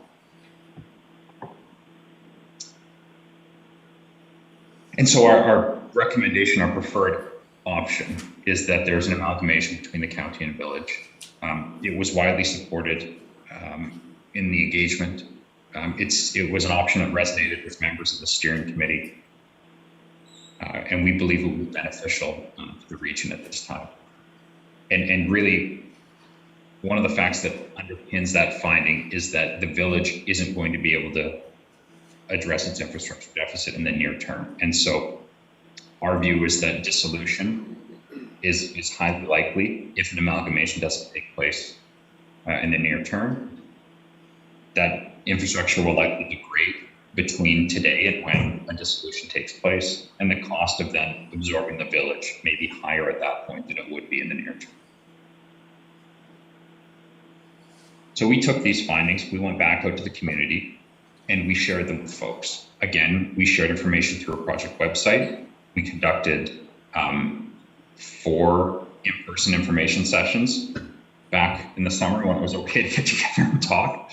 And we also did an online and paper-based survey to elicit feedback on our findings. We did in-person information sessions in Caroline, in Rocky Mountain House, and then in Nordegg and Leslieville as well. You can see the numbers in brackets next to the communities here. Pretty solid turnout everywhere. Leslieville, a bit of a smaller crowd.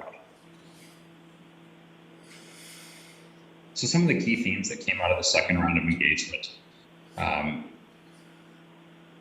The notion that amalgamation between the village and county had the potential to have positive impacts by reducing duplication of services and generally resulting in being more cost efficiency. That resonated with folks. There were concerns, particularly from folks in the village, about how their community would be impacted in the longer term. You know, there's a line of thinking that says, well, you know, I have an identity as a resident of the village. The village has its own identity, and there's concern that that might be eroded or lost over time if they were to becoming a hamlet. Certainly appreciate that point of view. You know, I'm sort of the view that communities exist within large municipalities, within neighborhoods, and aren't particularly sensitive to municipal boundaries. But I think that's something we should keep in mind when we're engaging with the village going forward, is that there are those sensitivities there. There were some folks who were concerned about how the amalgamation would impact taxation, service levels, and job security. Again, going back to my earlier comment about an amalgamation being a negotiated process, there is an opportunity to identify and address a lot of those concerns. Job security, I think, relates most to the staff of the village. One could imagine, you know, if there are duplications of roles, that an adjustment would need to be made. As I suggested, what we've seen elsewhere is that those adjustments tend to take place through retirement or attrition more so than layoffs. Again, concerns about taxation and service level. I think we need to be aware of those, but again, going back to the finding that the village represents a relatively small financial burden to the county, I don't believe those impacts would be significant or adverse.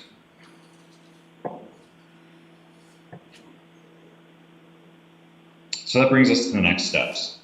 This study was very much, it was commissioned to be and is a piece of information for the municipalities to consider. Certainly each municipality is free to contemplate the study and determine if and how to move forward using the information contained within it.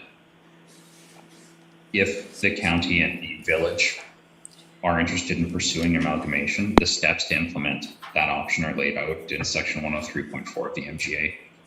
The detailed next steps are laid out in our report. I'm not going to walk you through them now for putting the room to sleep.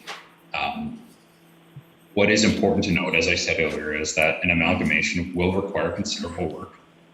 You'll need a transition team. You may very well need outside support as well. And the process will likely span several years. There is a cost associated with that transition in the short term. Certainly the hope is that over the longer term, there are efficiencies that are realized. But it's important to go in kind of eyes wide open that this isn't fast and it'll cost a bit of money to get it done. That brings me to the end of my presentation. I'd be happy to answer any questions you folks might have. All right. Do we have any questions with regard to this final report? Councillor Lang? Pierce, I have a couple questions. In reading the executive summary, there's a sentence here, and actually I asked it at one of the open houses, and no one got back to me. The sentence says, the town and county currently contribute a disproportionate amount to some regional agreements in order to support the village. So I do know the county contributes much to support the village. I guess my question is, how does the town contribute a disproportionate amount to support the village? That's my first question. It says to some regional agreements. Can you give me an example? Looking at the report right now. I believe our staff member who went through each service review is actually taking some time away to participate in the municipal election at the moment. I believe that there's an unequal contribution to recreation funding on the part of the county. The county. And the town with respect to the village. No. Or perhaps just the county. Oh, sorry, I misspoke. I believe that with respect to recreation, the disproportionate funding relates to recreation in the county. I think it's regional emergency management, where Caroline pays a lower percentage than their population. I believe that impacts the town. Okay, thank you. The second question, I'm just kind of wondering how this works, or the reasoning for this. I think it was one of the key, no, it wasn't a key finding. It's under the amalgamation of the village and the county. There's a sentence that says, voters of Caroline would elect a member of council as part of Clearwater County. Now, I'm just wondering if the village becomes a hamlet. We have 5 hamlets, and our hamlets don't have a member on council unless they're elected in. So I'm just kind of questioning, would this be a member that lives in Caroline? Like, would there be another division? Is that what you're looking at? Or would they would have more representation than any of our other hamlets if that were to happen? Apologies if that language is confusing. Certainly the intention was to indicate that residents of Caroline would receive a vote as members of the county with respect to municipal elections. You would need to do a review of your electoral boundaries if the village were absorbed into the county to make sure that we have kind of representation by population. We don't have, 100 people voting for a seat and 1,000 people voting for a seat. The intention there was to suggest that a reorganization or a review at the very least would be necessary and that they would be allowed to participate in the election. There was some concern amongst people, well, do I get to vote? Like, do we have a say? Do we have standing in the municipality that will perhaps be amalgamated into? So apologies if the language was a bit sloppy there. No, it's probably just me. Thank you, that makes sense. I can appreciate the need for clarification on that, recognizing that some of our council members have hamlets in our divisions, and that's how it's currently covered off. So there'll be an opportunity for those discussions as we negotiate through the process, I'm sure. Councillor Duncan. Thank you.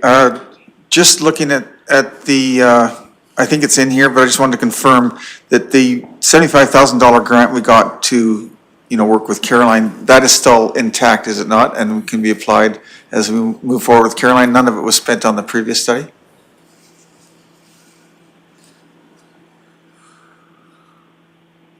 Mr. Reid, perhaps that's an opportunity for us to address that.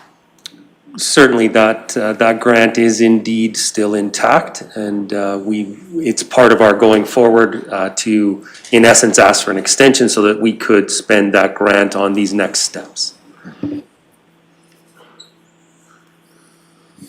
Other questions or comments?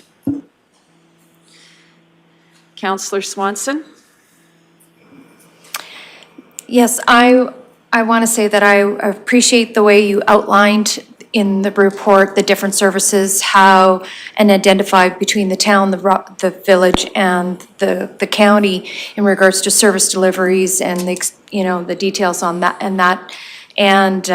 yeah, I think you gave a pretty clear indication of the different types of service, like what the residents of each municipality, an understanding of the services that they are receiving as well. So it's not only an explanation from us about the services we deliver, but it's, comes from a third party in a way to bring credibility to how the dollars that we budget for and spend in each of our municipalities are being delivered to the residents in that municipality. So thank you for a clear report.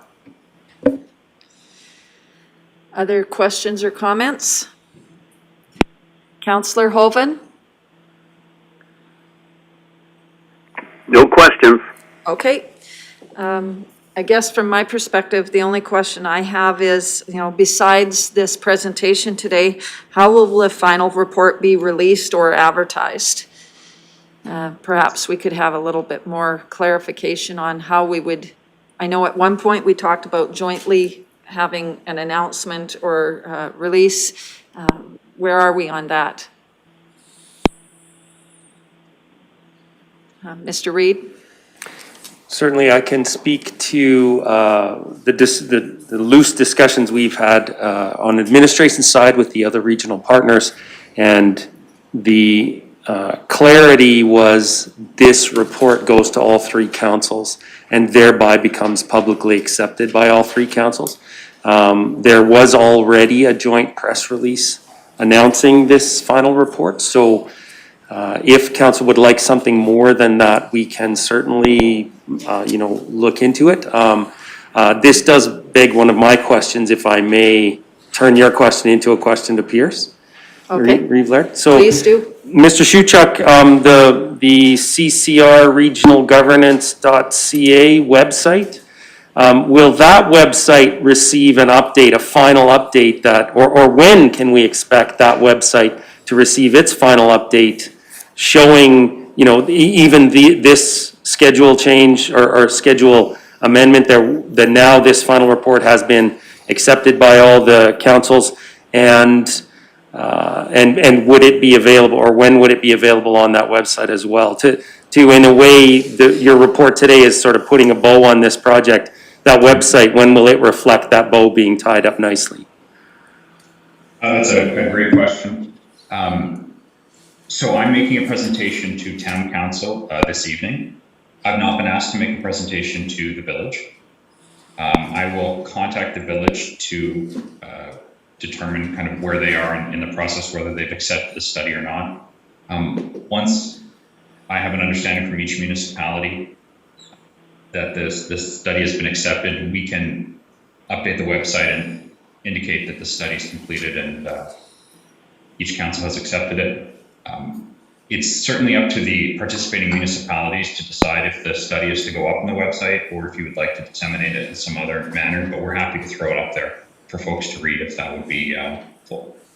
And we can do that in relatively short order once we receive confirmation from the 3 municipalities. Thank you very much. Okay. So the way I understand this at this point, this would be more than receiving a simple report or presentation as information. We are actually, in fact, then accepting the September 15th, 2021 final report as presented. So I kind of, just to modify that motion a little bit, we're looking for a motion that council accepts the September 15th, 2021 final report, Regional Governance Structuring Study as presented. Councillor Swanson makes that motion. Any other questions or comments? Seeing none, those in favor? In favor. That is carried. Well, thank you very much, and at the fear of saying your name wrong, Mr. Suchuk, thank you very much for your presentation and for your team's work on this project. It's nice to see it come to a conclusion, at least this part, and it sets us up very nicely for whatever the next steps will be, likely having discussions with the Village of Caroline and continuing on with a great neighborly collaboration with the town of Rocky Mountain House as well. So we look forward to all of that. Thank you again. Well, thank you for the opportunity to make the presentation. And before I go, let me just say that I know this is a long report, and I'm sure folks will be going through it over the coming weeks and months. And please pick up the telephone or shoot me an email if you have any questions at all. Happy to continue to help. That sounds great. Thank you very much for your offer. All right. So are we, there we go. Did we want to move on to item 8.1, hiring of equipment policy?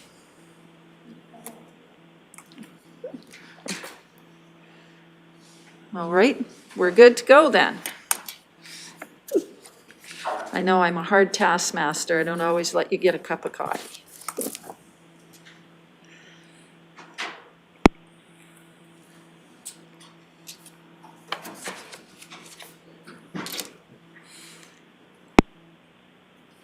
Mr. Hanson.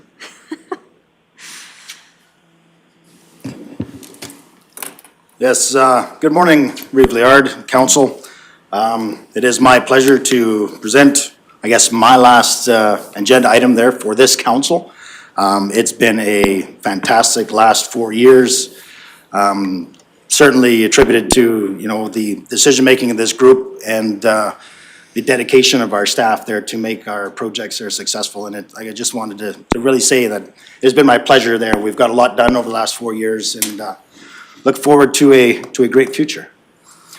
So with that, this is really a housekeeping item there in regards to the hiring of equipment policy review. I'll get right into the background here. So just for, I guess, as a reminder of council and the benefit of our viewing public, during the June 8th, 2021 regular scheduled council meeting, council approved the Clearwater County Equipment Contractor Survey as amended. The amended survey was available to the public from June 21st, 2021 to August 6th. There were a total of 31 responses, with 11 responses from the public and 20 responses from contracted equipment service providers. Staff provided a presentation of the survey results. We called it the What We Heard report to council on August 31st during a council workshop. Staff has since published the report. Since the publishing of the report, no additional comments have been received. So it has been, of course, advertised on the website as well as the social media platforms. That's how it was published. The survey provided absolutely valuable feedback on our processes. Just as a quick overview, this is, again, as a refresher for council. Currently, there are 108 contractors on the county's equipment listing. This includes construction equipment, equipment rentals, line locating services, hydrovac services, welding contractors, fencing contractors, mulching services, etc. Too many to mention, most of which are covered off in our equipment rate schedule, but some are not. Of these 108 contractors, there's 73 contractors that met the minimum requirements, which we discussed in detail there in regards to insurance and CVIP, etc. 35 have not met the minimum requirements.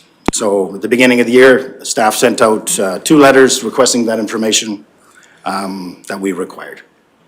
Referencing the 2020 accounts payable records, 67 different contractors from the equipment contractor listing were utilized in various capacities. So that was for last year. Year to date in 2021, we're still at approximately 68 different contractors from the equipment listing that have been used in various capacities. So what that equates to in 2021, Clearwater County has utilized 93% of the available eligible contractors to date.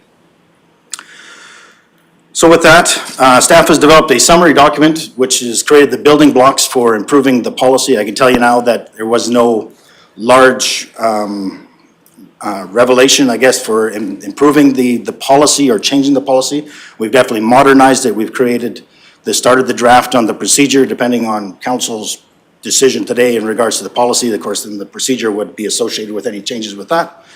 But really, we've modernized the policy, added the definitions. But I really wanted to go briefly through the summary document, which is, like I say, created the building blocks for either reaffirming the policy direction that we have today and some of the small changes. So if we could go to the summary document, please.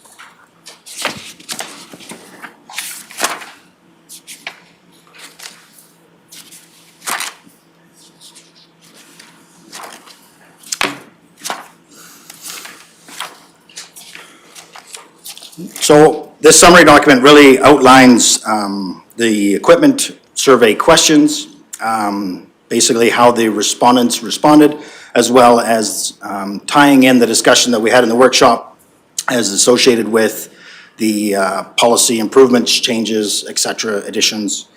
So I will be brief. I'll go through this very quickly. So items 1 through 4 is really the respondent profile, really nothing relevant to any policy changes.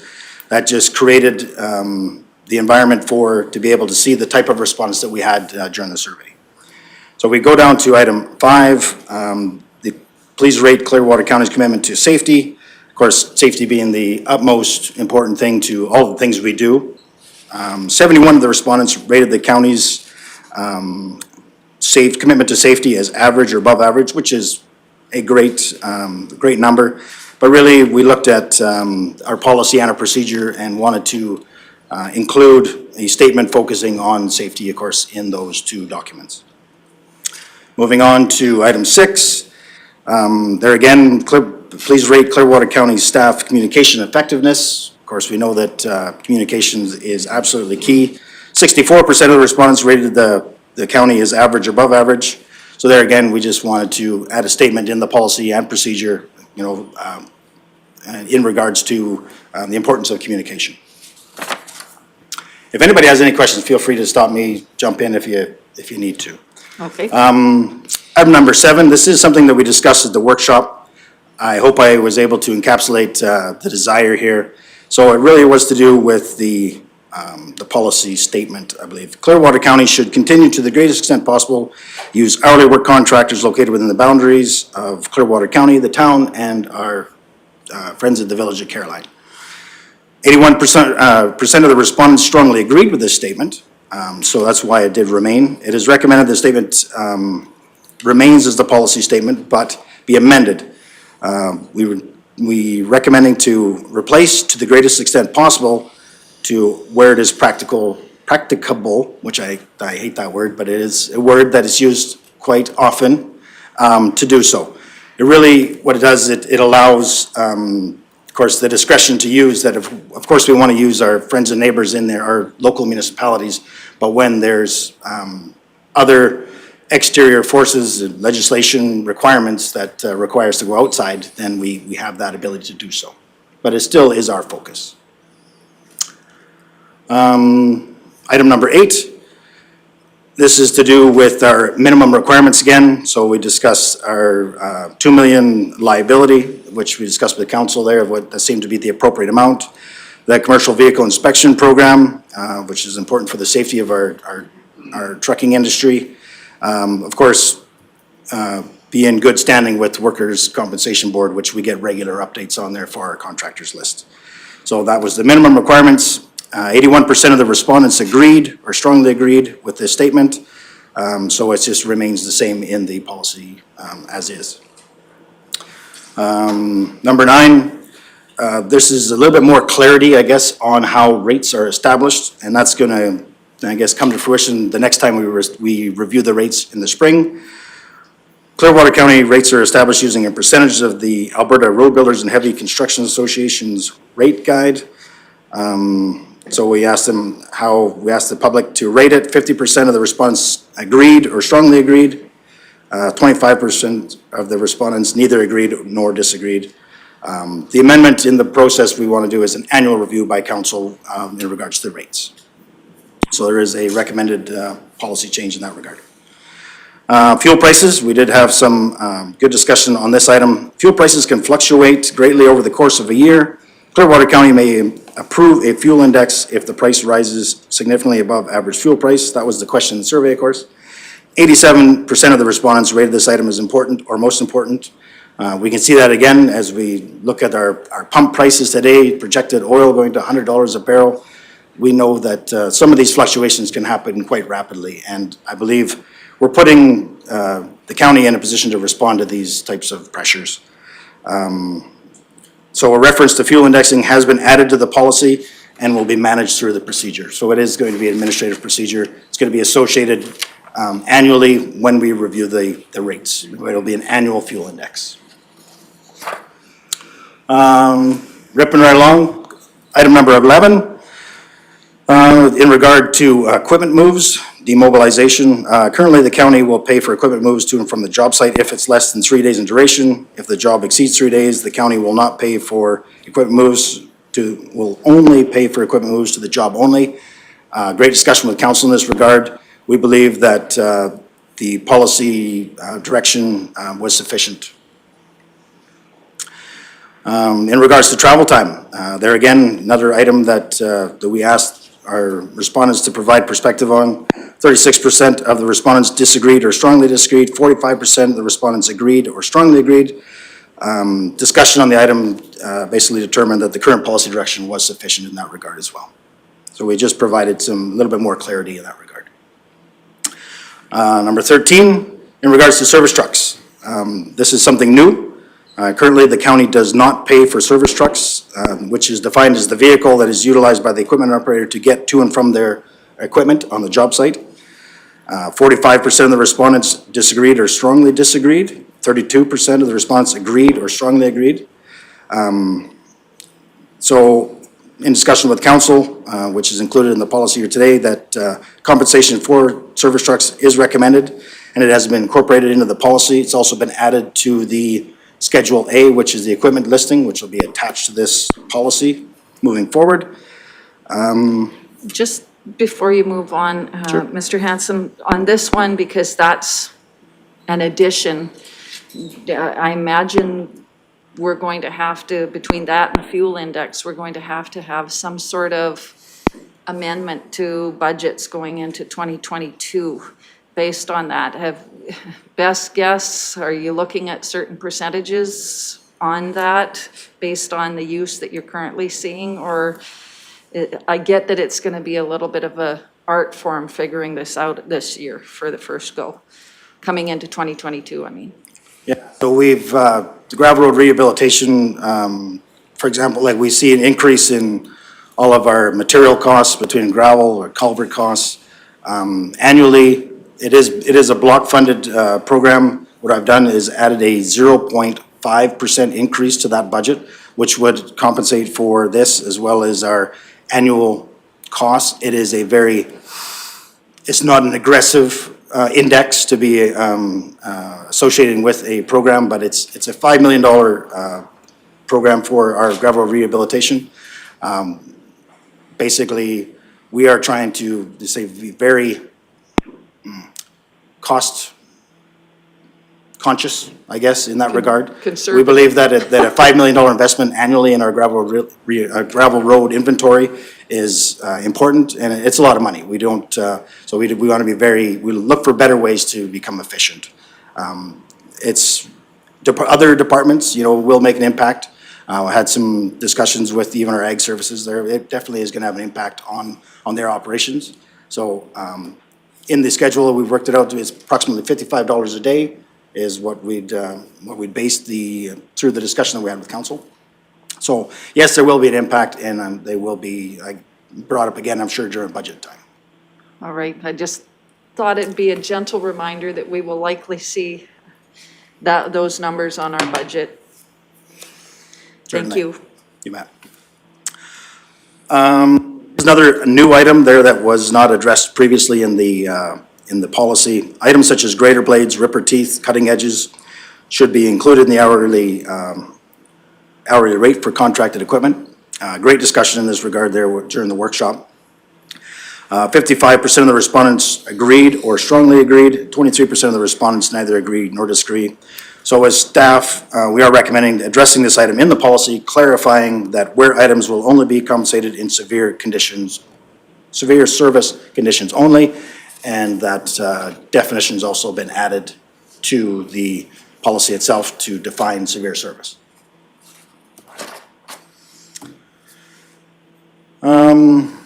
Item number 15, hourly contracted equipment will only be compensated for the hours worked. Lunch breaks are not included. So there again, this is just more of a clarification item. It's a question that we get asked a lot out in the field. So we felt it's important to get that clarity in the survey questions as well as adding this item to the policy. So 48% of the respondents agree or strongly agree. 32% of the respondents disagree or strongly disagree. So staff recommendation is, of course, that we address this item in the policy, clarifying that equipment will only be paid for the hours worked. Item number 16, Clearwater County's payment for contracted services is received in a timely manner. There again, a credit to our accounts payable system and how efficient they are. Typically, contractors are paid every 2 weeks, which is well above most industry standards. So we had 90% of the respondents agreed or strongly agreed with this statement. We're just going to add another little small item there in the policy for that clarification. Then the last one.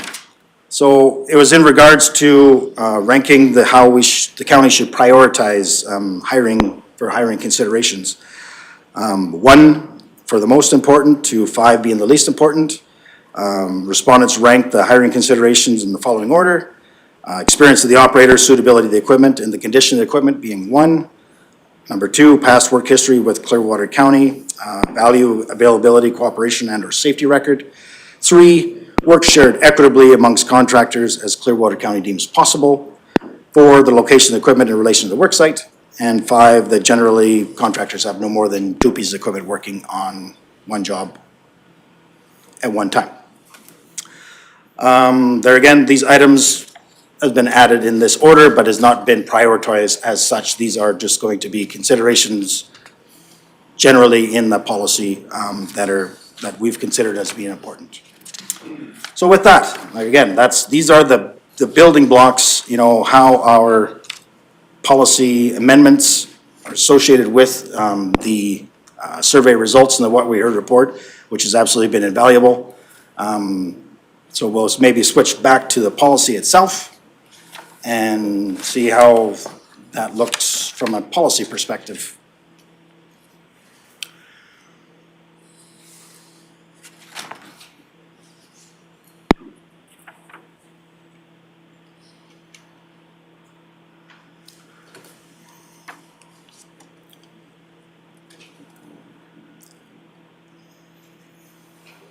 So I'm just going to highlight some of the major changes. I'm not going to go line for line through the policy. If anybody has any questions, I'd be happy to take them.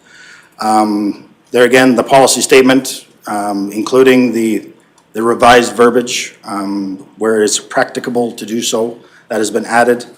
There again, as we modernize our process, we've added the definitions. highlighting there, service trucks, providing that definition. Severe service means hard or abrasive conditions that rapidly consume wear items.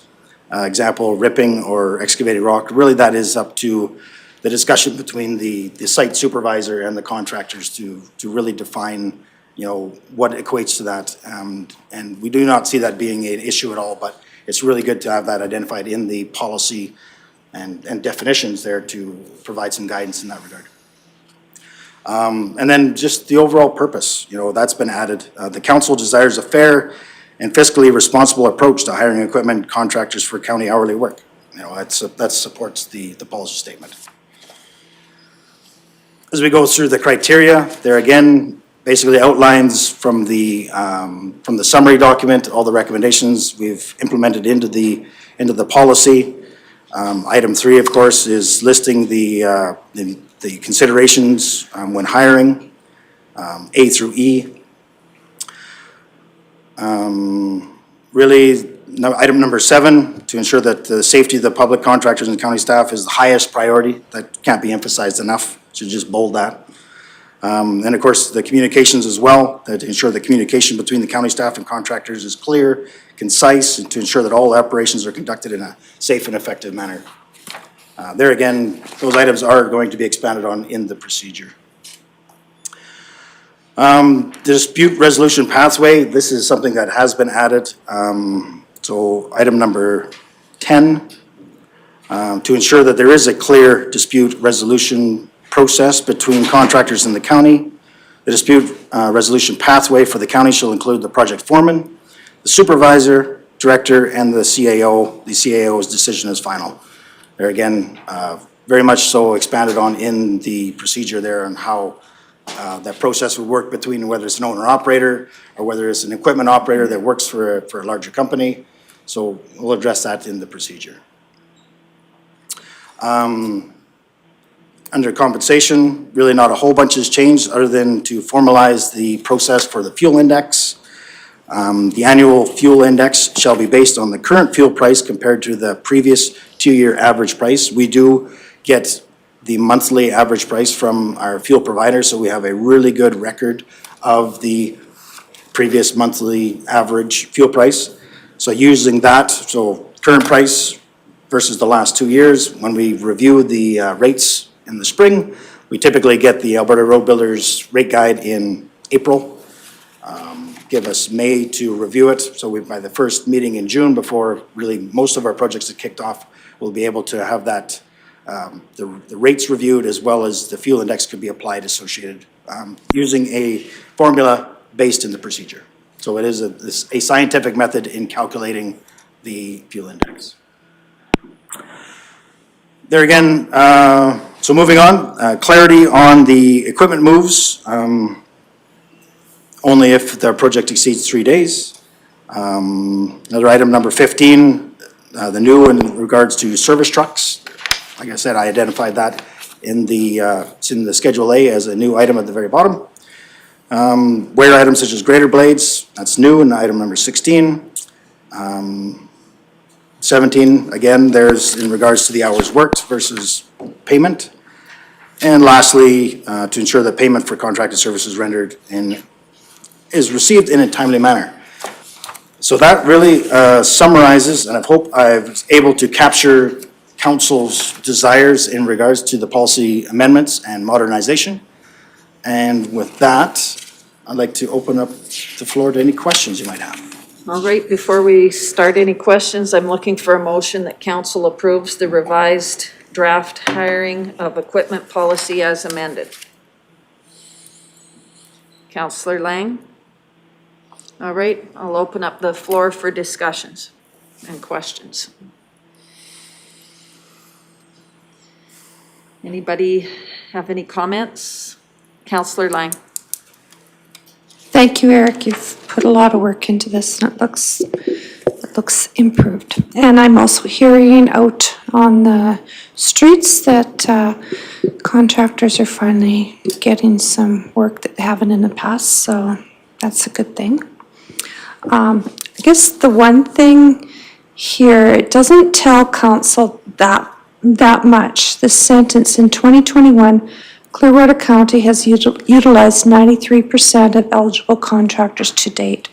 So basically, if you use someone for 1 hour, they go in that percentage. So it doesn't tell us that the work is being shared fairly or equitably. So just perhaps in the future, maybe more of a breakdown for council so we could truly see, the distribution of work. So that's my only comment, but thank you for doing this. Other questions or comments? I actually have one. I mean, it's been quite a process for yourself and your staff and for CAO Reed as well. And I'd like to know, I mean, we got some valuable input from, and feedback from folks. What do you think was the most valuable part for you and your staff? And I guess I'll put that to both you, Mr. Reed, and Mr. Hanson. We go through a pretty intensive process. There must be a few things that really stood out for you that were very valuable. Sure, absolutely. I'll start.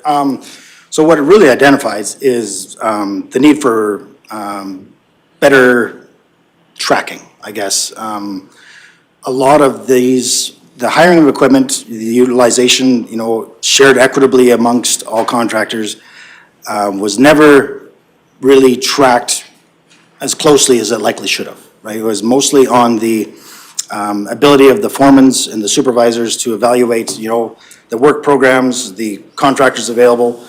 What this did was, allowed us, using this fantastic technology that we have today, to really create a working live document that we could actually track the amount of contractor utilization and how important that is, right? Because it really emphasizes, some of the weak spots, somebody that might have got looked over.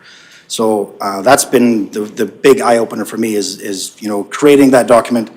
Honestly, I didn't know until I created that document that 93% of the contractors that were ready, willing, and able to work were utilized, which I'm going to say is a great, it's a great, feather in the cap for my staff doing their job, reaffirms that they're doing their job, but it provides, we do have the working document that actually shows, exactly from the accounts payable records associated with the approved contractors, and the creation of that to really help define, as what Councillor Lang had identified for that, we would provide that report to our CAO. If that's something that council needs in the future, then we're happy to bring that as well. But it just really provides that clarity and perspective that our staff are doing a good job, but there are always rooms for improvement. So, I guess that's what I've learned from the experience. That's your highlight, and I appreciate that. Mr. Reed?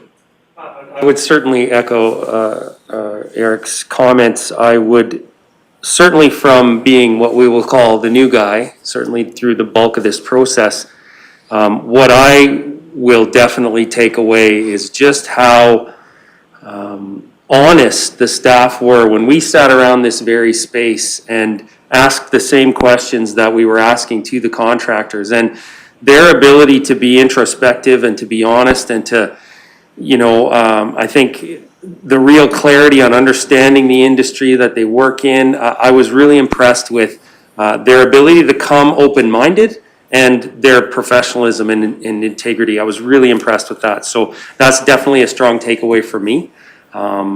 The point that Eric made about the reporting, I'm really happy with how that's turned out. And even to address your comment directly, Councillor Lang, the idea that we do know if it was an hour's work or if it was 1,000 hours. So the detail that was presented as part of this process really showed that the 93% isn't based on sort of specious facts. It's real data that shows that there is a strength here of the consistency in that group to do the best they can given the circumstance. So that's my takeaways, really. Thank you, because I know none of the processes go forward without having valuable insights learned along the way. So those are great findings to have and valuable nuggets, as it were. Councillor Lougheed, thank you. Yes, I guess my question or comments perhaps relates to the fuel price index, and I'm certainly glad to see that, some verbiage around that, and defining it better. Just as curiosity, since we know there's a lot of volatility in some years in fuel prices, is this intended to be a one-time price index? Like as we set the rates, is there going to be an index set at that time? And then is there an opportunity for flexibility, such as a season as this year, where at the time the rates are set, and perhaps the time the rate is set, that there was not a need for a fuel price adjustment, as opposed to later in the season where contractors are finding difficulty because there's been a 30 or 40 cent increase in the price of fuel and are looking for some form of relief in that adjustment. I just wonder, is it a one-time set, or is it something that's going to be able to look at the current pricing and come back to council, or perhaps have room within the policy to find some resolution to contractors' concerns? Mr. Hanson. So internally, we've had a lot of discussion in trying to come up with the best solution to manage this fuel index. At first, we were going to try to implement a monthly fuel index adjustment. Proved out to be very onerous and likely not going to accomplish what we wanted to achieve today. So what we have done is actually, it's an annual fuel index that will have the most relevant information using the previous 2-year average, right? And then associating that with basically, it would be the most updated information available for the current price of when we actually review the rates in May or June, I guess is the example. If in an extenuating circumstance, there's something that what we've done is actually added, if that fuel price is exorbitantly high, then the fuel index that day would be set. Now, if something were to happen in July that was completely outside of the norm, and that we needed something to be addressed for the contractors, that ability for us to bring that back as a one-off, and that's how I would deal with those, is that under an extenuating circumstances, something's changed, the policy doesn't deal with that in a fair regard, then that would be something that would be brought back. So we like the idea of an annual fuel index that would be set based on the current price versus the 2-year average, and that would be set in May or June. But there again, we always have that ability to come back to council there if something extenuating were to happen. All right, other questions or comments? All right, seeing none, Councillor Lang has the motion to approve the revised draft hiring of equipment policy. No other questions, comments? Those in favor? In favor? All right, that is carried. Thank you very much. Thank you. Just looking down the agenda, since we have Mr. Hanson here, would this be a good time to do 9.3 or should we go to 9.2 and then carry on? What is your preference, Mr. Reid? Well, we do also have Mr. Hagan and, Yes. and Rhonda. My last names are escaping me today. I blame the mask. Ms. Serhan here. So I think it'd be best for us to continue now Just with stay the in agenda order. as listed. Okay, I just want to make sure I capture people when they're in the room. All right, 9.2, Clearwater County 2021 Operating Budget Summary as of August 31st, 2021. So, Mr. Hagan, Ms. Serhan, we are happy to hear your report.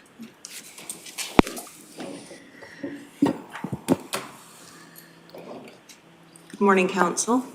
I'm going to speak a little bit more to process than to the actual operating report today.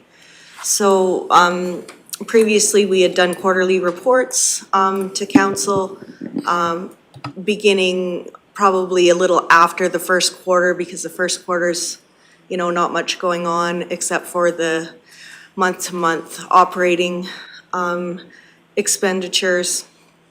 And then, you'd get your second quarter report and your third quarter report. And then the final report, we would hold off until we had the year-end numbers.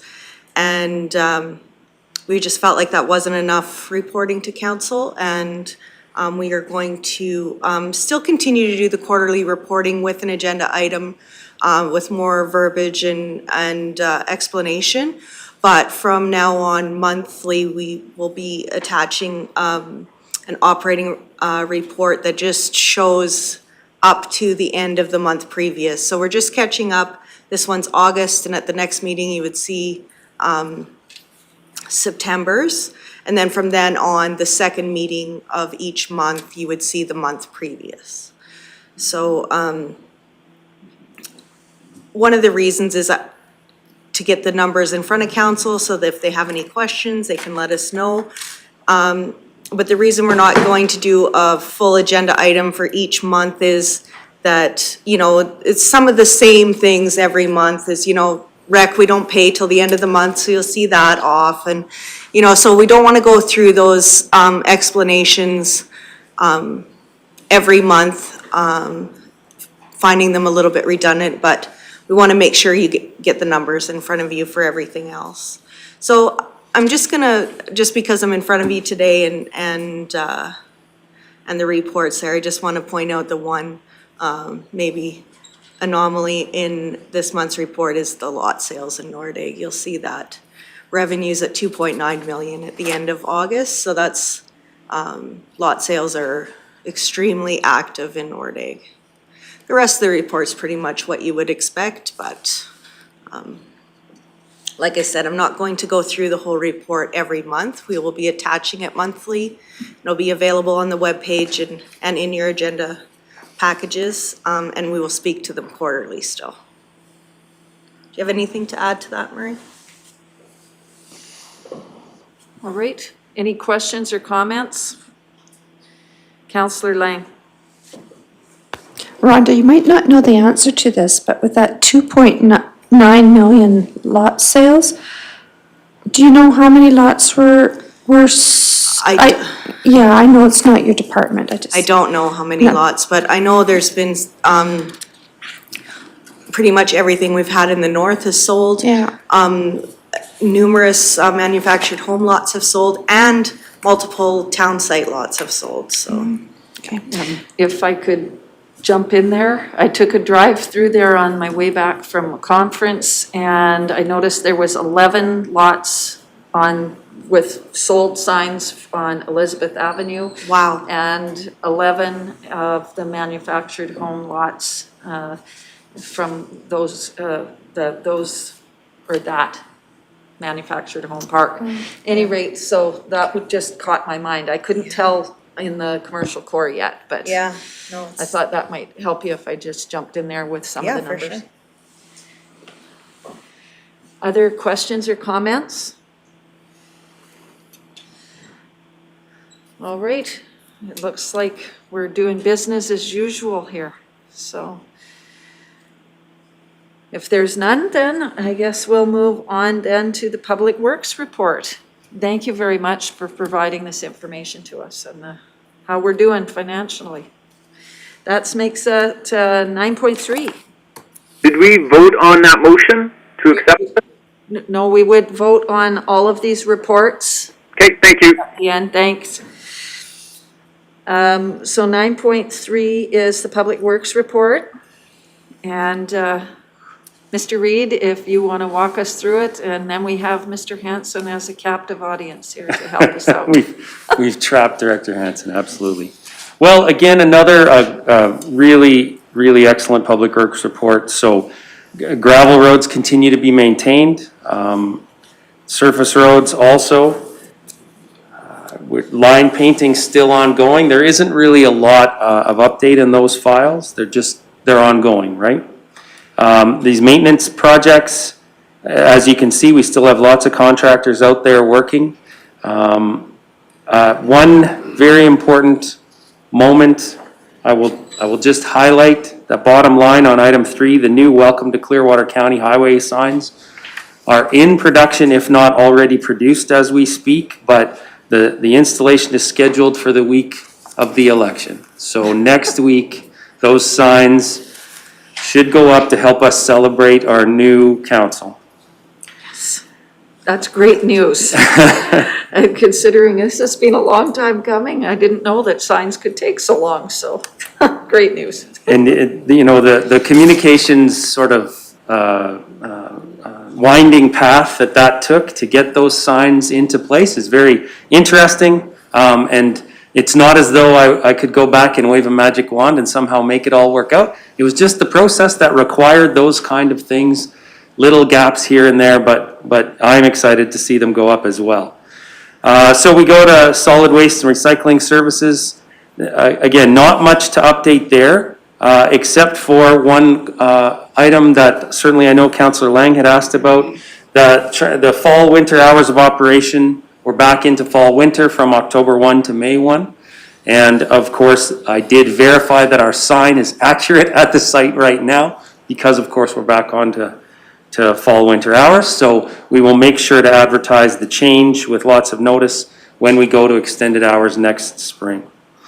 Gravel roads, again, one of the strengths of this municipality, as Director Hansen just outlined, we do have a robust program. The road work that gets done around here is really amazing, and really this weather this year kept us moving forward. Range Road 5-1, signs are ordered, base pave on River Road. Just to highlight that, River Road is, as we do typically, that road will stay gravel for this year and will be paved the following year, so that we get the best quality. So you'll see in these photos, I wanted to highlight that the dust abatement has been applied. So those residents that do live there, and also visitors to the site, the rec site down there, the best option we've got for the following year. Most cost-effective way to reduce that gravel, or that dust rather. Spate Road, I mean, after all this time, it's now one of those highly functioning paved roads.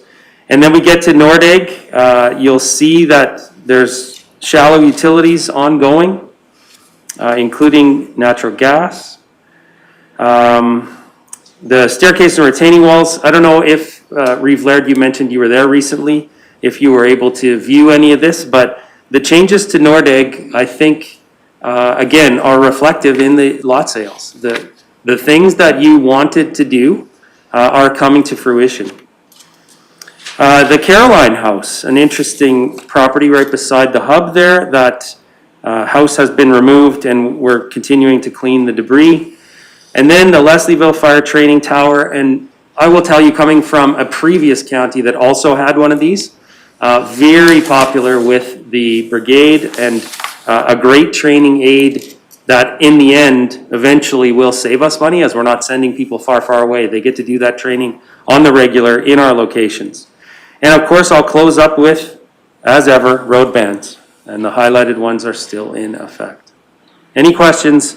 I will probably just give to Eric, but you can try. Councillor Duncan. And probably for Eric, but just based on the weather, so I anticipate that our projects probably that we approved in budget are going to be largely completed this year and on time. There'll be maybe one of those years where we get fewer things deferred till next year, unless there's been some problems sourcing materials or something. But. Mr. Hansen. Yeah, no, actually, in regards to our capital projects, we could not ask for a better year. Some of the late starts that we did see on, with our Spate Road base pay, for example, but it turned out great. We're just going to be finalizing that here. Little things carry forwards. The Leslieville East Road, in regards to the power pole mounds, we're still having some difficulty with Fortis and their schedule. I think maybe it's due to the amount of work provincially. They've been pretty slow on moving their power poles, so it might be just a couple mounds there that need to be moved. But really, overall, we're in great shape. Gravel road rehab there, they will go as long as the weather will allow them to go. We didn't get quite as many of the gravel road rehabilitation projects done as what we wanted to, but we also had to repurpose some of our crews there to go respond to some other priorities. Some in regards to broadband, we had to respond to the Ochese Road, and the work that was done up there. And that is the benefit of that program, is that we don't have a contractual obligation that says that this road has to be done this year, and if not, it's penalized. It provides that flexibility that we can respond to these different associated pressures. So overall, there'd be very few carry forwards there for next year. All the major contracts are gone. It would be just small incidental items, you know, like I say, some power pole mounds, et cetera. And we're really hoping to get, as soon as they get a meter on their power pole, we'll be able to get them lights up on the Spate Road. So that'll be an active railroad crossing there with the working lights. Thank you. For sure. All right, other questions or comments? I actually have more of a question, and so the Westville Withrow Road, we've got the base in it now, that part's complete. And there was a number of dust suppression bits that were probably older, but functional. I'm wondering, is that something that we can look at as part of the 2022 budget? Because now we're having all kinds of dust along there. One in particular, you know, we've had a complaint come in that I passed along. We've also got concerns because we've got various activities, including a market garden along there. Is there something that we can look at, given that this isn't going to be a 1 year, they're going to go through an entire summer? So is that something that we can look at for the folks along there for the summer of 2022? What can we do about that to help them out? Mr. Hanson? So unfortunately, and nobody wants to start a answer with unfortunately, but the reality is there's a lot of previously existing dust suppressions, you know, it's particularly SB 90, that were off the program that did still function, but unfortunately, they're again, by definition, off the program. Through the rehabilitation process, they are removed, and it's a significant investment to put them back on. So basically, the options that we provide our residents would be next year that we would have the option to apply for the program to you know, through our dust suppression program, be able to apply. We'd only allow a chloride product on the Lesaville East Road there because we don't want to lose that significant investment of the heavy oil product. But basically, that's what we offer. Anybody that had a, you know, I'd have to refer back to our surface road supervisor in regards to if there was anything that was outstanding as a, you know, if there was any warranty left on those dust suppressions along the Lesaville East Road. I believe one was compensated back for the portion that they may have contributed, and that opens them up to a reapplication for next year. But we do not, when we reconstruct a road, basically it's like a reset. Unfortunately, if there was any existing SB 90s, those are not replaced. That option is given back to the landowner to reapply for next year. All right, and that's what I assumed would happen.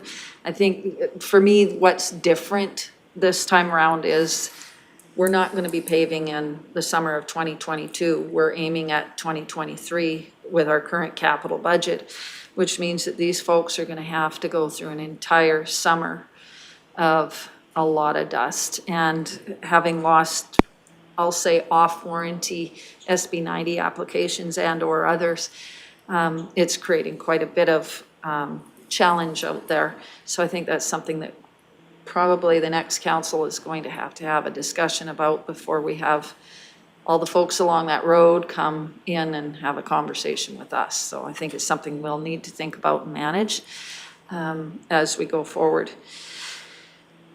That being said, I got to tell you, this community out there is thrilled that they know it's going to get paved. They're supportive of it. So I don't want that part of the message to be lost in the concern of the dust. They are happy with the road. They just know that next summer is going to be a challenge for them, especially I will say them, those that are right against that road and struggling with the dust and the implications of what that is on their businesses.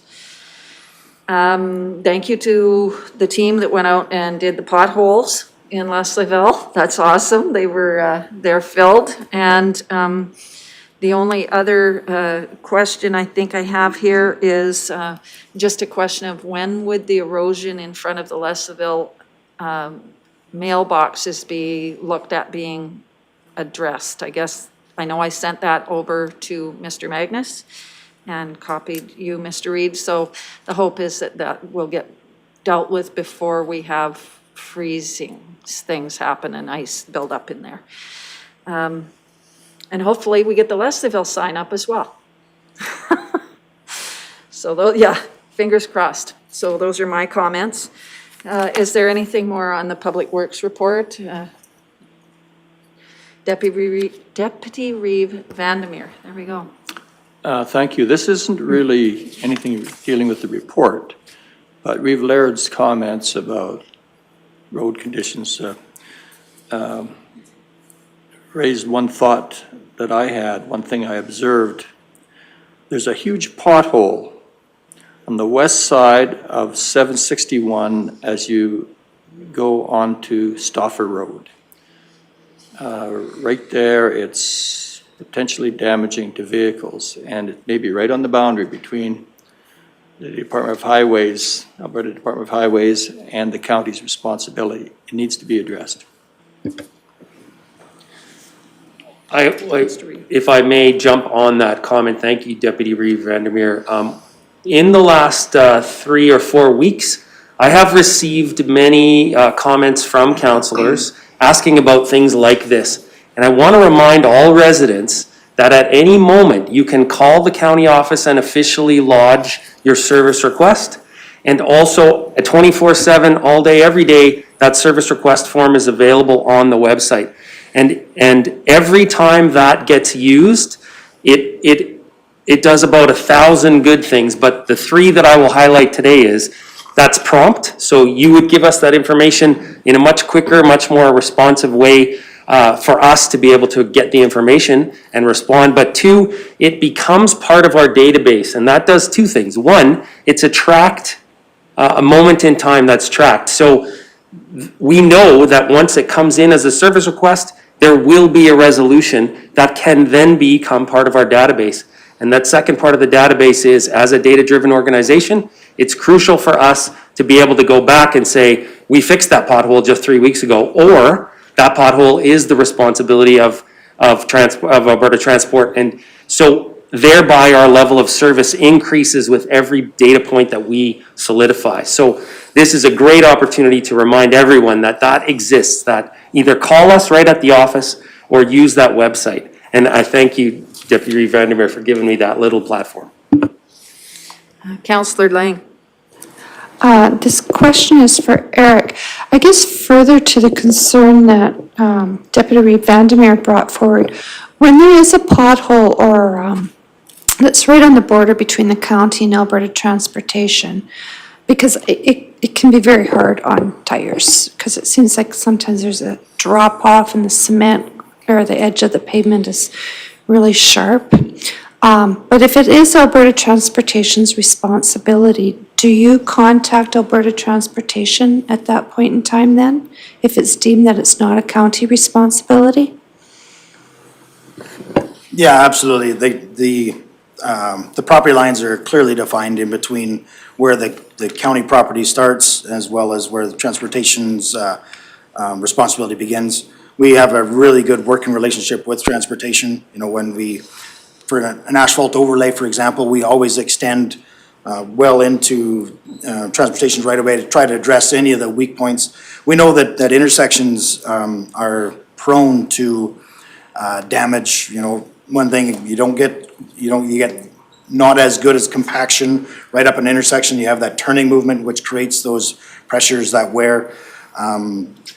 They do return the favor when they're coming back and doing rehabilitation on their highways. They come back usually on our property to try to address those issues. But absolutely, when those complaints come in, if we can identify it if it's on their property, then we let them know. Unfortunately, their priority list is much different than ours. You know, our surface roads are our highest priority, whereas their, you know, 3-digit highways would probably be one of their lowest priorities compared to their single-digit and double-digit highways. So I think that's probably what you see is, you know, maybe looks like a less responsive to those concerns. Councillor Duncan. Just, Reeve Laird, your comments on dust did trigger something with me that almost invariably every year, you know, I run into people that miss the deadline for signing up for dust control. And even though we put it out there in a variety of different ways, there's somebody who comes and asks that, can I get added on later? And sometimes it's because, you know, an oil company has done it in previous years and then they drop their program and people aren't there. But I really would urge, you know, councillors that to try and get that word out to their residents as well, that they need to meet these deadlines and to get on the program. We really can't, you know, it would be difficult for a council to consider doing a dust control at council's or at county expense along a road like Leslieville that's waiting for that pavement when residents aren't signing up for their portion as well. We are providing assistance there through that program. It's not all at the expense of the ratepayer. So you say it's been a terribly dry year for roads, for dusts, but all roads we've paved have gone through this in the last number of years, whether it's Spate or Orris or Timey, and now Leslieville East, that they sit for a year and they don't get paved and they are dusty. They're a bigger, drier road. But anyway, I have no solutions to get that out to the residents. You know, it's out there in so many different ways, but they are not signing up like they should in some cases. All right, Mr. Reid. Only to, again, take the opportunity to do that little bit extra public education. It's May, right? It's May every year. It's always May. It's going to be May next year. It's going to be May in 2032. It's going to be May. So put dust control in May in your calendar. They're connected. That's when you apply, May. Did I mention it was May? I think I heard once that if you say it 7 times, that it usually stays, so. Or maybe that's just me. Any rate, apparently it's May. All right, and that is a good point. I just made sure I wanted to share that with this council and with Public Works, so you're aware that it is an interesting dynamic when we do new roads, that of course there's, like you said, a reset that happens that we have to deal with. All right, any other questions with regard to the Public Works report? If not, maybe there's an opportunity to quickly go through and we'll go through the Clearwater Regional Fire Rescue Services report, because I don't think lunch is quite here yet. All right, Mr. Reid. All right, well, as council knows, this is the July-August report, so many of these information items you have already heard about in especially the deployment reports we gave. So I will go quickly, and at any moment if there are questions, please let me know. So Chief Selby Brown, you met him on, I believe it was actually his first day, or it was his first week anyway. He's been working hard, joined the team, and fitting right in nicely. Many of our specialists went over to deploy in British Columbia, especially the WUI team, as I like to say, the Wildland Urban Interface Firefighters. I will say in July, my second month here, I was able to attend the Regional Fire Services Advancement Ceremony and again, congratulate from Station 10, Teresa, the other Teresa, Christiane, Gary, and Devin. From Station 20, Tristan, Gary, and Kelton. From Station 30, Aaron, Caitlin, and Angela. And from Station 50, Adam and Lynx. A great ceremony, really showed the strength of our brigade and how wonderful that family is. Really strong showing that night. Number 4, TC Energy has publicly announced their $30,000 funding to support the Leslieville Fire Training Center that we saw earlier. Some support, some operational work, pump testing, completion of the draft 2022 operating and capital budgets took place, and will be provided, well, actually was provided to all 3 municipalities on or before October 1st, as is the wording in the agreement. We did attend a Youth Advisory Council meeting at the Rocky Station 60. Dispatch meeting, apparatus updates, so certainly some details in there that I won't be able to speak to, but if you do have any questions on that apparatus, some great first aid training, 5 members, and then some time summary, call statistics. I would only highlight the fact that it was again another busy summer, we sent a lot of members, we sent 2 different crews away to BC to help out, and yet the one that sticks out in my head is for the fire at the Friendship Center. We had something like 30 members respond. And so even though we had 2 crews away, we still had a great response. And I just think that speaks to the strength of that service. And any questions, I'll do my best. All right, are there any questions with regard to the regional fire report here? Getting off lucky today. There you are. It's very good, and it's nice to see the training facility going up. It's creating a little bit of a buzz in the community as well, so that's good. All right, just looking, I guess, to Tracy Lynn, should we take lunch now or press on? Is it here? Okay, well, I don't ever want to stand between anybody and their lunch. Why don't we take a 45-minute break? So we should be here just before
All right.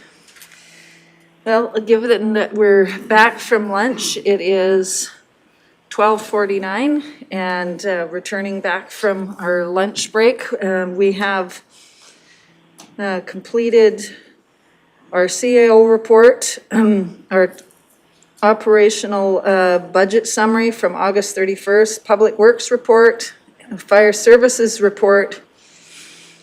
That brings us, I guess, to Councillor reports. I guess we can start those. I was hoping to put them off a little bit, but that's okay. We'll get going at it. Normally I assign it, but perhaps you can put up your hands and or offer who wants to go first. Jim is in a hurry to be first. Okay. That's right. There you go. Councillor Duncan. And as I try to do as much as I can, I do have a written report I passed out this morning. There should be a copy on your desk. Only really a couple of meetings for me the last while on Bighorn Backcountry and the Rec Board. Bighorn Backcountry did see some high use, and the use continues this year as well. And it is good that the Bighorn Dam is back open again. It was closed there for quite a bit of July due to the high water levels, and I did not hear this before, but turbine troubles. They had to replace a turbine at the dam, and that had them look at or close the roads, et cetera, to get at the repairs. The one point that's not on my report was that they actually had to open the spillway this year, which is the first time they said in the life of the dam that they've had to open the spillway to let water out. It was threatening to overflow the dam this summer. So. And there was also not in the report, but just a highlight from one of the enforcement officers was opening up a minivan door on the shores of Lake Abraham, and inside it were a family cooking a chicken on a barbecue because they were afraid of bears. So it was a funny story, but not so funny. It wouldn't have been so funny if he hadn't opened the door in fairly short order. But it does highlight that there are so many new first-time users out there, and that require education, and some of it in reading signs, et cetera,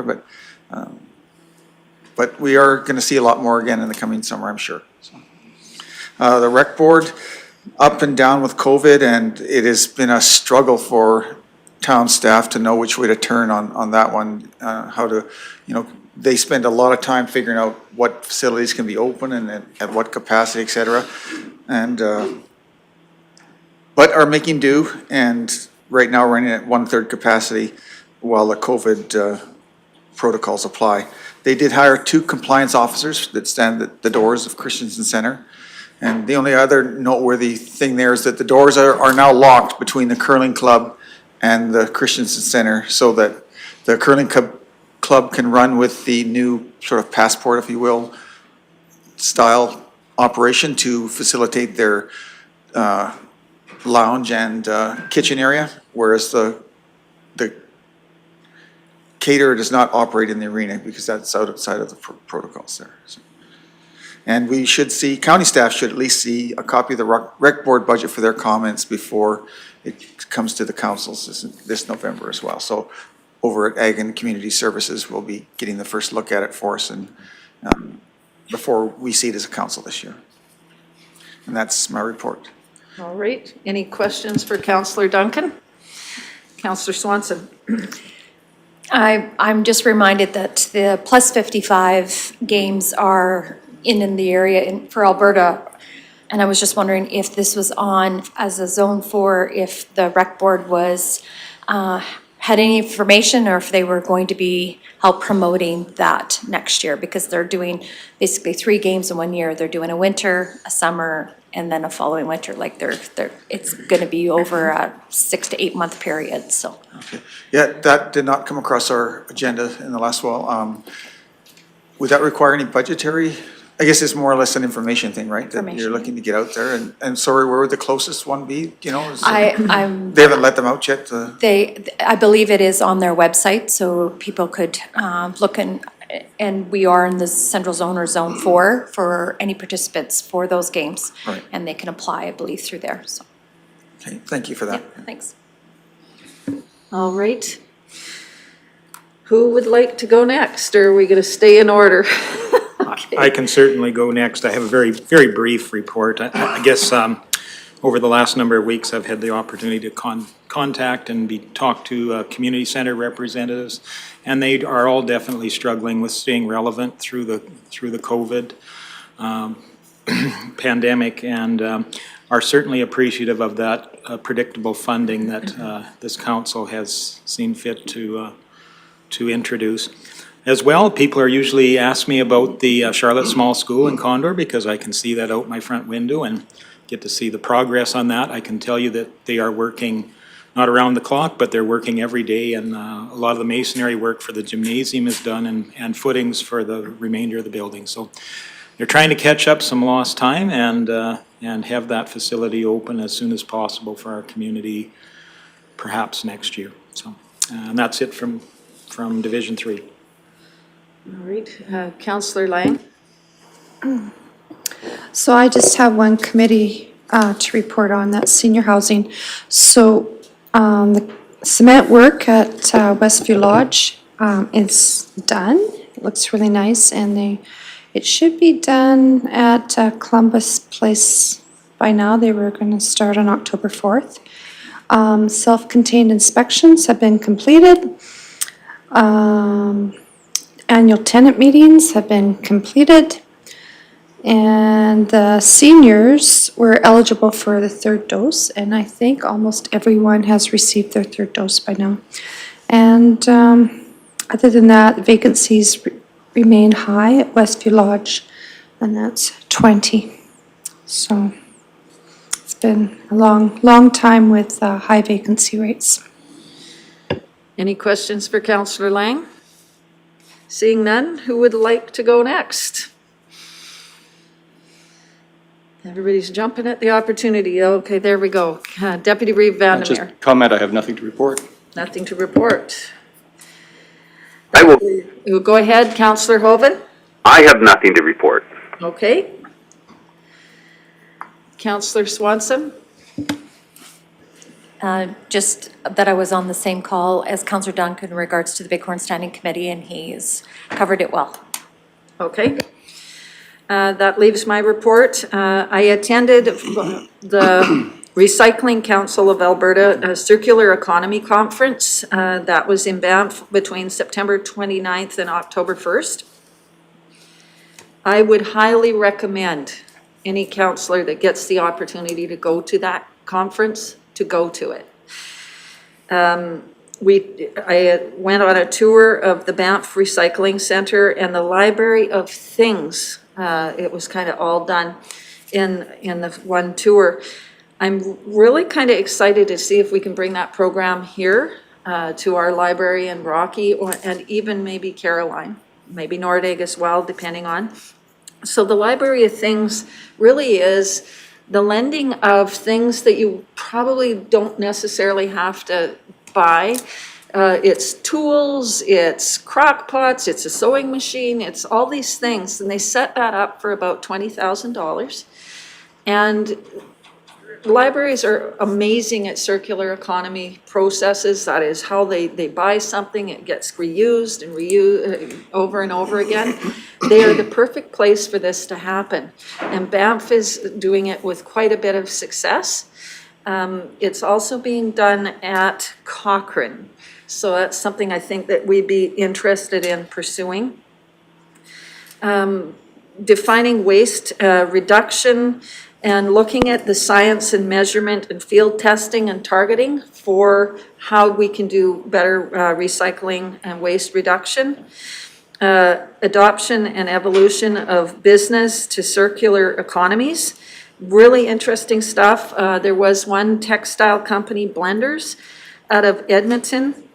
It is literally out of 2 small thrift stores pulling 2 billion pounds of textile out of the potentially going into the landfill.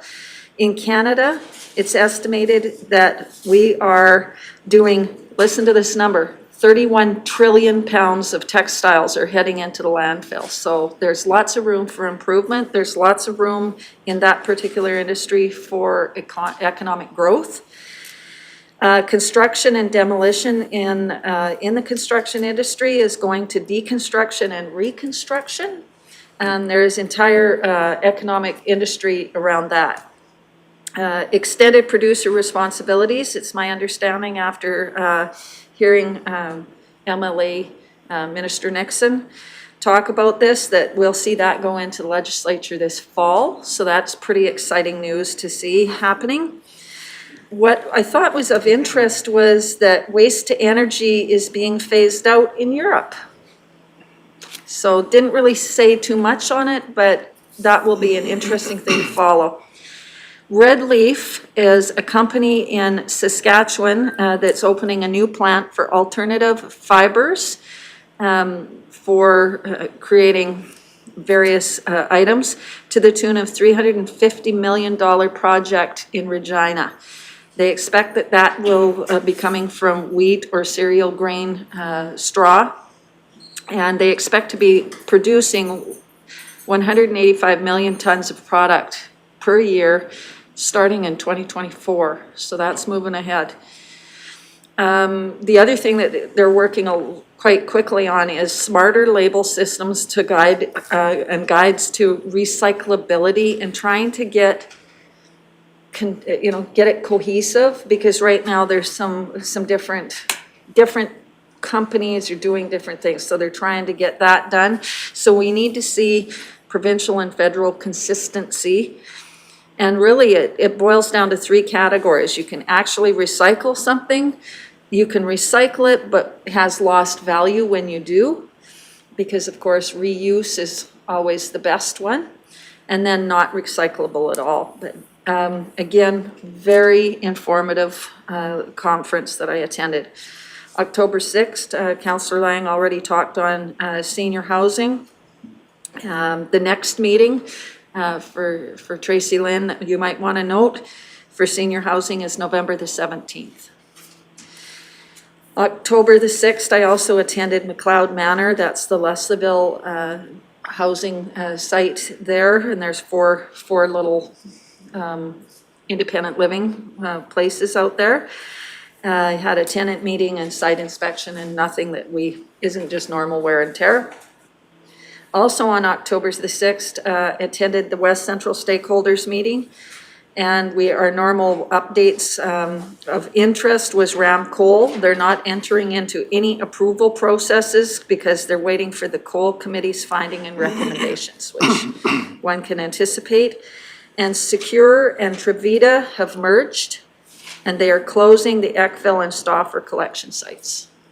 So that should be done by end of November, I think they were saying so.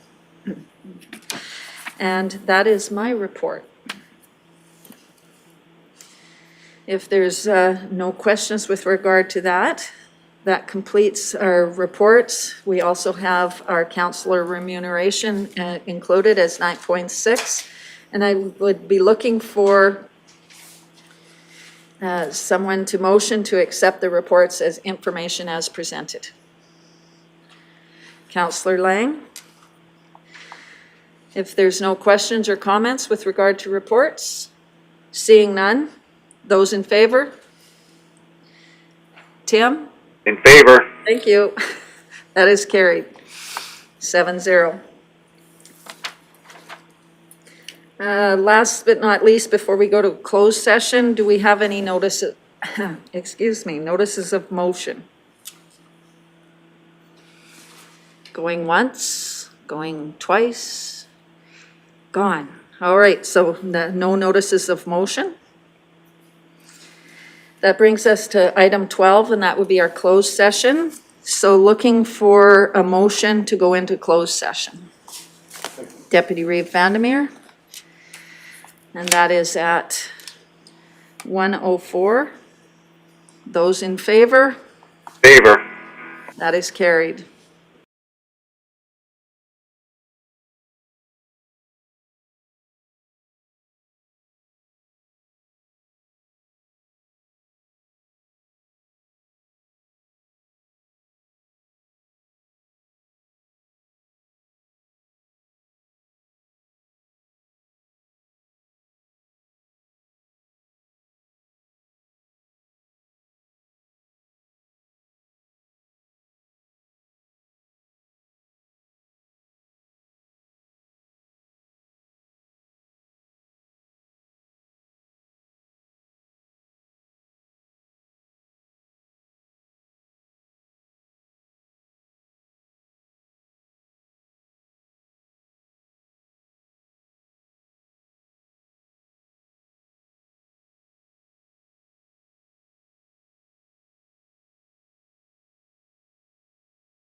All right. Well, we're returning from closed session back into open session, and just checking, I don't believe that there's any motions coming out of the 3 items from closed session. I believe all of the other agenda items have been covered. The only thing I have outstanding is just to make an offer to each of our councillors, if you have any closing remarks, as this is our last council meeting. I'm going to start with Councillor Duncan. Thank you. Nothing much, I guess, other than it's been a pleasure working with all of you the last 4 years, and a number of you for much more than that, John and Teresa.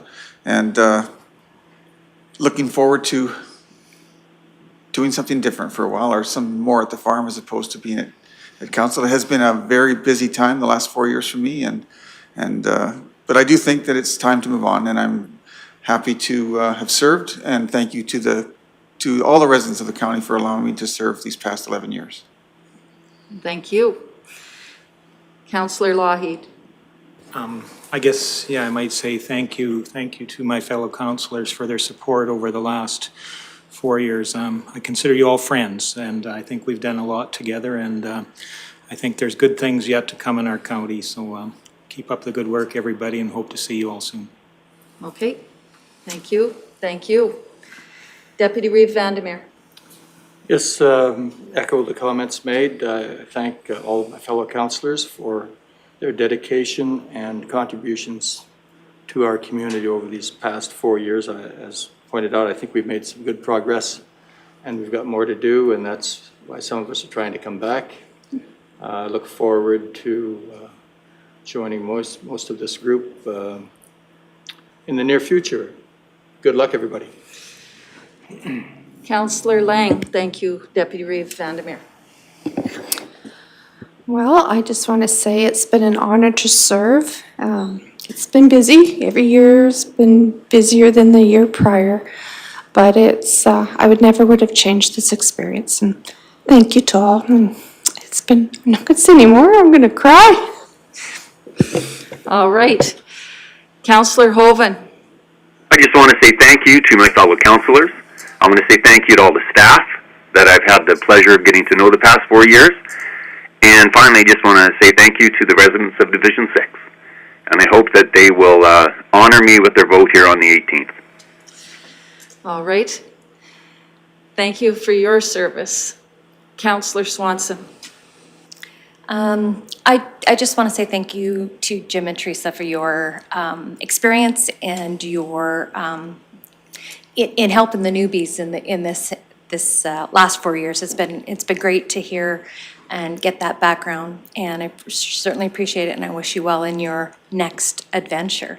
And I just want to say thank you again to everyone for this last 4 years, and to the residents of Division 7. This has been an honor for me as well, and good luck to everyone. And I think we only have 5 days left or 6 days left. So anyways, thank you very much. All right, and thank you. So today's council meeting highlights and video are posted on our website. By way of reminder, our next regular council meeting is scheduled for October the 26th, I believe. Just double checking because I gave the wrong date last time. Wanting to remind everybody that the county election and all municipal elections in Alberta will be held on October the 18th of 2021. Please vote. It's a democratic process in action. Our forefathers paid a dear price for that privilege. Please use it. Please vote. It's your vote. It's your voice. And you are expressing your freedom to celebrate democracy. We recognize that COVID-19 cases in our area continue to be a challenge, and they are on the rise, and that restrictions have been fortified. We ask you to please take appropriate precautions and be safe. I want to remind our council that our term, obviously, as we are coming to a close, but I'd like to leave you with a few facts. Our council has been incredibly busy over the past 4 years, and I'll give you a few facts to leave you with. We came in wanting to be more transparent, and we created live streaming for our community, and all of our meetings have been live streamed. That is something to be very proud of. We've had 100 regular council meetings equaling over 7,000 hours collectively as a team, not including the administrative time it's taken to put it all together. So I can well imagine that number is well beyond that for our administration. So thank you to our CAOs and your team for making sure it all happened. We've had 5 special council meetings, 23 workshops, mostly involving our broadband project, land use, municipal development plan reviews, etc. We've had 4 tri-council meetings with the village and the town. Each of you have averaged 6 to 8 committee meetings per month, minimum. We've reviewed and completed and created a shared services agreement with the town, 13 ICFs, and several IDP agreements. We've revised the regional emergency management agreement with the village of Caroline and the summer village of Burntstick, which the minister also has endorsed and given us accolades for. We've renewed several emergency mutual aid agreements with our neighboring municipalities, including the town of Rocky Mountain House. We've revised the regional fire agreement. We revised and modernized 4 solid waste agreements that are regional and to accommodate our partners' wishes and our own needs. We've completed the regional governance study. These have been large milestones that I want us all to remember that we were part of. We've set lofty goals and a blistering pace for ourselves and challenged our county staff to manage the aggressive strategic plan we developed as the Economic Development Council. We have much to be proud of. We've maintained the regular services and the related duties while doing all of that. Thank you to our administration for your continued efforts and support for this council as we forged ahead. That was no small task. Thank you to our CAO and council. We didn't always agree here in this room, but we always respected each other through the entire term. We have accomplished much, and we've got lots to look back on and be proud of. Christine Gregory once said, "It is up to us to live up to the legacy that was left for us and to leave a legacy that is worthy of our children and the future generations." We leave a legacy to be proud of and a great place for the next council to start from.